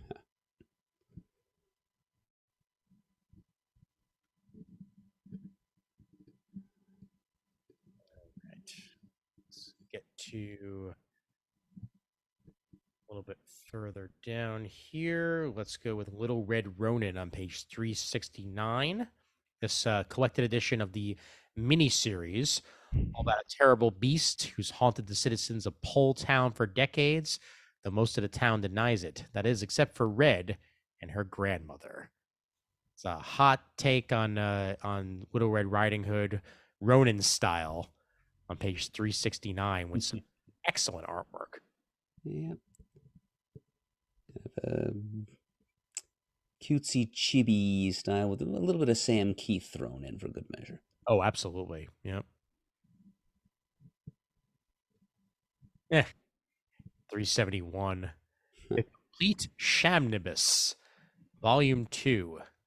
Collecting the entire run of Series 2 of Sham Comics, featuring the return of fan favorite characters Bozo the Robot, Codan the Aryan Barbarian, Johnny Sassback, the Smartass Detective, and Lingerie Lass. Yeah, the gimmick here is they take actual old comics that have fallen into public domain and they reprint them with different funny dialogue.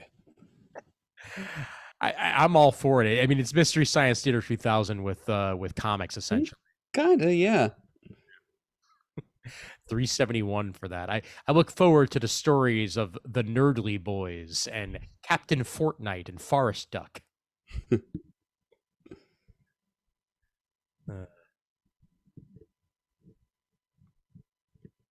On page 374, any of you Walt Disney fans may get a kick out of Walt Disney Film Archives, animated movies from 1921 to 1968, publishing stories and artwork from seminal works like Snow White and the Seven Dwarfs, Fantasia, Winnie the Pooh and the Honey Tree, and The Jungle Book.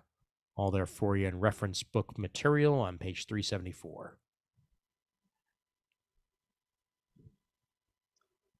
And on the next page, Tokyo Pop gives us Guardian of Fukushima. It's all on sale in March 2023. So this is a hyper early solicitation.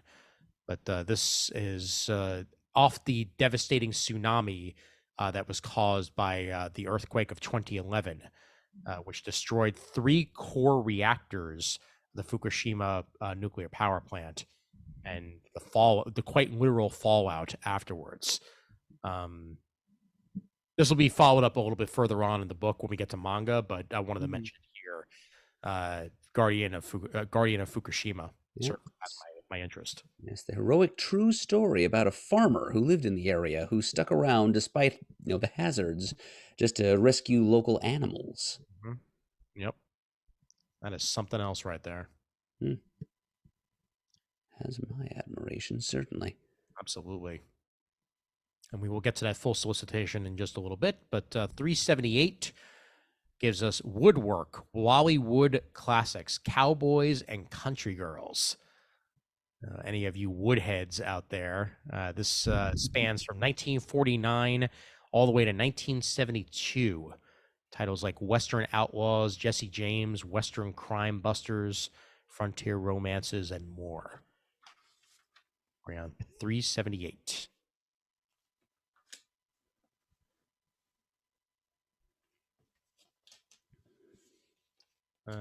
Page 384, Nightfall.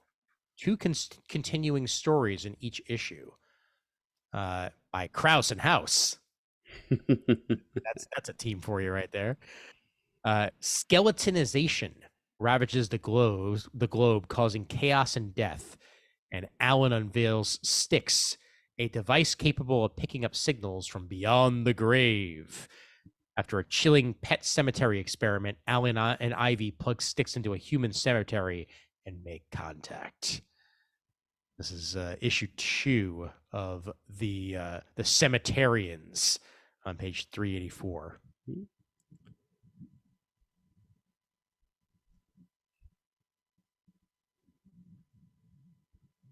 388 brings us Quested by Michael Calero and Thomas Parsons. Uses the attitude of Hellboy and the fantasy adventure spirit of Legend of Zelda. That's a combo right there. When a plan to take advantage of a desperate king trying to protest his daughter goes wrong, Jinx and his 2 accomplices, guild members, find themselves actually having to save the princess. Yeah, interesting concept. Very cool artwork. And yeah, they have me on the combo right there. Michael Calero putting that one out on 388. And for the preview pages, yes, it is exactly what I want it to be. All right. We are in the Z's, sir. Mm-hmm. Yep, we're just about at the end of the alphabet here, and now on screen is just the very thing I was foreshadowing earlier. I can't see exactly what page we're looking at here. Page 397. Thank you. And we're looking at, from Z2 Comics, The Illustrated Al, The Songs of Weird Al Yankovic. This is an original hardcover. It's based on it's comic story adaptations of various Weird Al songs. Yeah, so it's credit is given to Weird Al himself as the writer. The art is by various, including Bill Plimpton, Peter Bagg, Michael Kupperman, and more. And it's over 20 different Weird Al songs that have received graphic adaptation in this lovely little volume, all with a foreword by Weird Al's old friend Emo Phillips. And I have it on good authority that in addition to the Drew Friedman main cover, there is going to be at least one variant cover by Mike Allred. Excellent. Well, if I do wind up picking this up, they may have to be the cover that I wind up picking up. Yeah, it's kind of hard to resist because it's Allred for one thing, and for another, Allred had the good taste to draw mustache and glasses Weird Al. Yes, from the 80s and 90s. And this will be coming out right around the time the Weird Al movie will be hitting the Roku channel. Oh, the one starring Daniel Radcliffe. Yes, indeed. And I am looking forward to that in ways that I cannot possibly describe to you. Just for the fact that, it seems like Daniel Radcliffe has him down, has always been a huge fan of him. Plus, you have like a really interesting cast throughout here. Like Quinta Brunson is playing Oprah Winfrey in it. Rainn Wilson is Dr. Demento. Evan Rachel Wood is playing Madonna in this movie. In this movie, Jack Black as Wolfman Jack. And Toby Huss is playing his father, for that matter. So I'm down. Yeah, Toby Huss I mainly know from his occasional voice cameos in like Bob's Burgers and the Venture Brothers. I know he does a mean Sinatra, I've heard. So I've heard, yes. Toby Huss, though, he's one of those actors that like you've seen so many times without actually knowing you've seen him. because he's one of those like very, very good bit players, but he was a major part of the show Halt and Catch Fire, which I've mentioned many a time on the show. And I mainly know him from that, like for his long-term work, and forgetting the fact that, he was also on King of the Hill for many, many, many years for his voice work. And I did not know that for years either until it came to me. So yeah, he's been around for forever and a day, very much so. Who did he play on King of the Hill? He played Cotton. Oh, Hank's father. Yep. Yeah. Boy. He also played Con Senior and Joe Jack on King of the Hill. So yeah, he was a bunch of different characters throughout that show. I would not have guessed that Con Senior and Cotton were the same actor. Yeah, right. Talk about range right there. Yep. But cannot wait for this. I really didn't think that I was going to be looking forward to this movie as much as I am. But yeah, it's going to be good. I hope. Me too. I'm dreading otherwise, but I hope. Yes, indeed. Yep. Also, Julianne Nicholson is playing Mary Yankovic. So, all right. I think we can head over to manga now. And we'll find that full solicitation. Thank you, Mob Psycho. Came very close to buying a volume 1 of Mob Psycho when I was at Newbury, but somehow didn't happen. But it will probably happen eventually. He's just going to keep staring at you till you do it, Ian. I know. Maybe I'll just have to get him from the library and be like, okay, compromise. Rainbow Days on page 411. These 4 friends couldn't be more different. Natsuki Hashiba, a dreamer who longs for love. Tomoya Matsunaga, a self-centered playboy. Kaiichi Katakura, a winsome guy with a hidden saucy streak. And Tsuyoshi Naoi, a socially awkward nerd who loves anime, manga, and games. Together, their high school days are as vibrant as rainbows. It's a lively romance from a teen guy's perspective that tackles boy-girl romance in a rainbow of ways. 411. Yeah, with a title like that, I kind of assumed this would be a yaoi book, but not so, it seems. Yeah. It's a little bit surprising, to be honest. Yeah, I would have thought so too. And then on page 413, the Hunters Guild, Red Hood, in a world Their best Don Fontaine there. where fairy tales are fact and humans live in fear of werewolves, witches, and monsters. Only the Hunters Guild can keep the monsters at bay. Transform and roll out. Okay, these fighters are anything but little, and only those able to pay a king's ransom can afford their services, but it's a small price to stay alive. Hunters Guild Red Hood, Volume 1, on page 413. And let me see if I can find that full solicitation for the one that I mentioned earlier, unless they decided to put that somewhere else in the book, which is also possible. I think I may have missed it. Oh, darn. Oh, you know what? Wait, never mind. Here we go. Okay, Denpa, Kodansha. Where's Tokyo Pop hiding? Scroll down a little bit more here. There we go. It was Tokyo Pop, wasn't it? I'm having a hard time even remembering that. There it is. Yes, Guardian of Fukushima is on page 444, as previously mentioned. They decided to, hide that at the bottom after referencing it at the top. But page 444 for your Guardian of Fukushima by Fabian Grulot and Ewan Blaine. Page 444. All right, I think that's about it for me. You got any merch this time around? I did find 2 things to spotlight quickly. Let's see, as soon as I can find the appropriate pages. Here we go. Yep, on the flip side of the book on page 29. Okay, page 29. I'll get to that, but while I'm here, page 449. Oh, sure. Awesome retro Star Trek shirts that I'm gonna do my best not to buy. Be strong. Be Yes. strong. All right, you said page 20? 29. Excellent. Okay. Little something to celebrate the 40th anniversary of E.T. Ah, yes. Excellent. Some pretty cool looking E.T. toys and figurines there. Absolutely. Yep. 7-inch vinyl figurines, including E.T. in drag. The better to hide in Elliot's closet. And below that is a 12-inch tall foam figure prop replica. Nice. Lifelike eyes, soft to the touch. Very cool.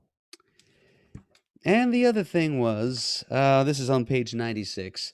You've probably been hearing through the Chia Pet grapevine that the Chia Pet people have actually produced a Chia likeness of Bob Ross, beloved PBS host of the Joy of Painting or whatever that show was called.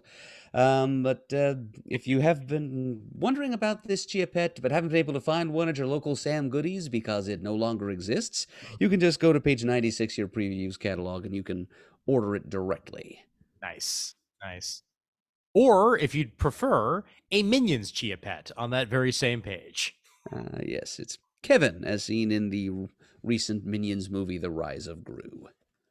And I'll also point out, just because it's right there, page 97, Staring you in the face. staring me right in the face, that any of you who want a Teenage Mutant Ninja Turtles animated sewer lair lunchbox with thermos, and bring yourself back to the elementary school, lunch table, this is for you. I am gonna attempt to not buy it because I work from home and my desk is right here. But if I didn't, I'd probably be buying this thing and taking it to work, and everybody'd be like, "Is that vintage?" And I'd be like, "Sure, why not?" Why not, indeed? Exactly. Page 97, M97 to be exact, for any of you looking for that. And with that, I am calling Bolt Shot. Excellent. All right, made it through it, and with time to spare for all of you folks to put your orders in this month. So do it. Spend your money. We dare you. Do so with our blessings. Exactly.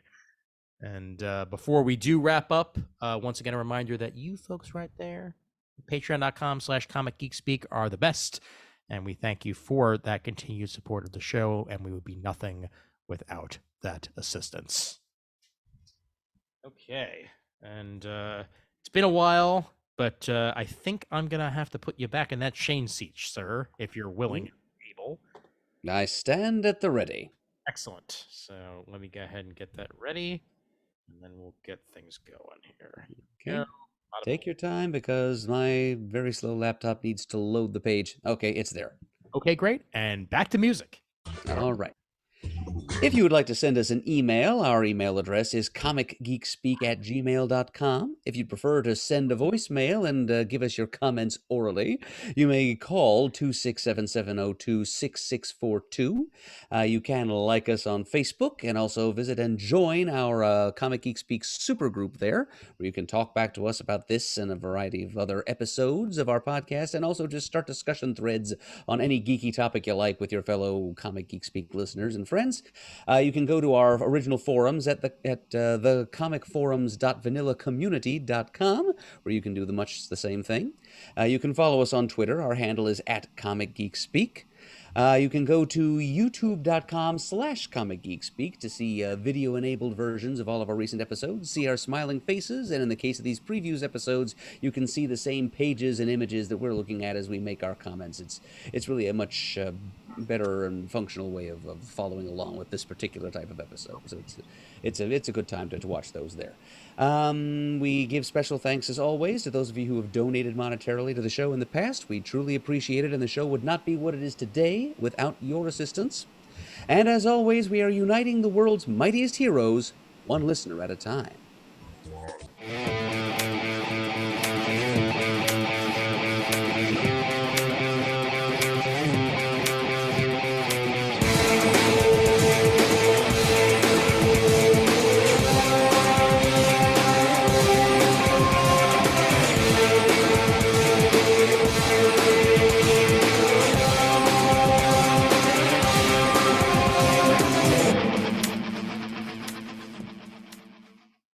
may be October, but it's December in our hearts.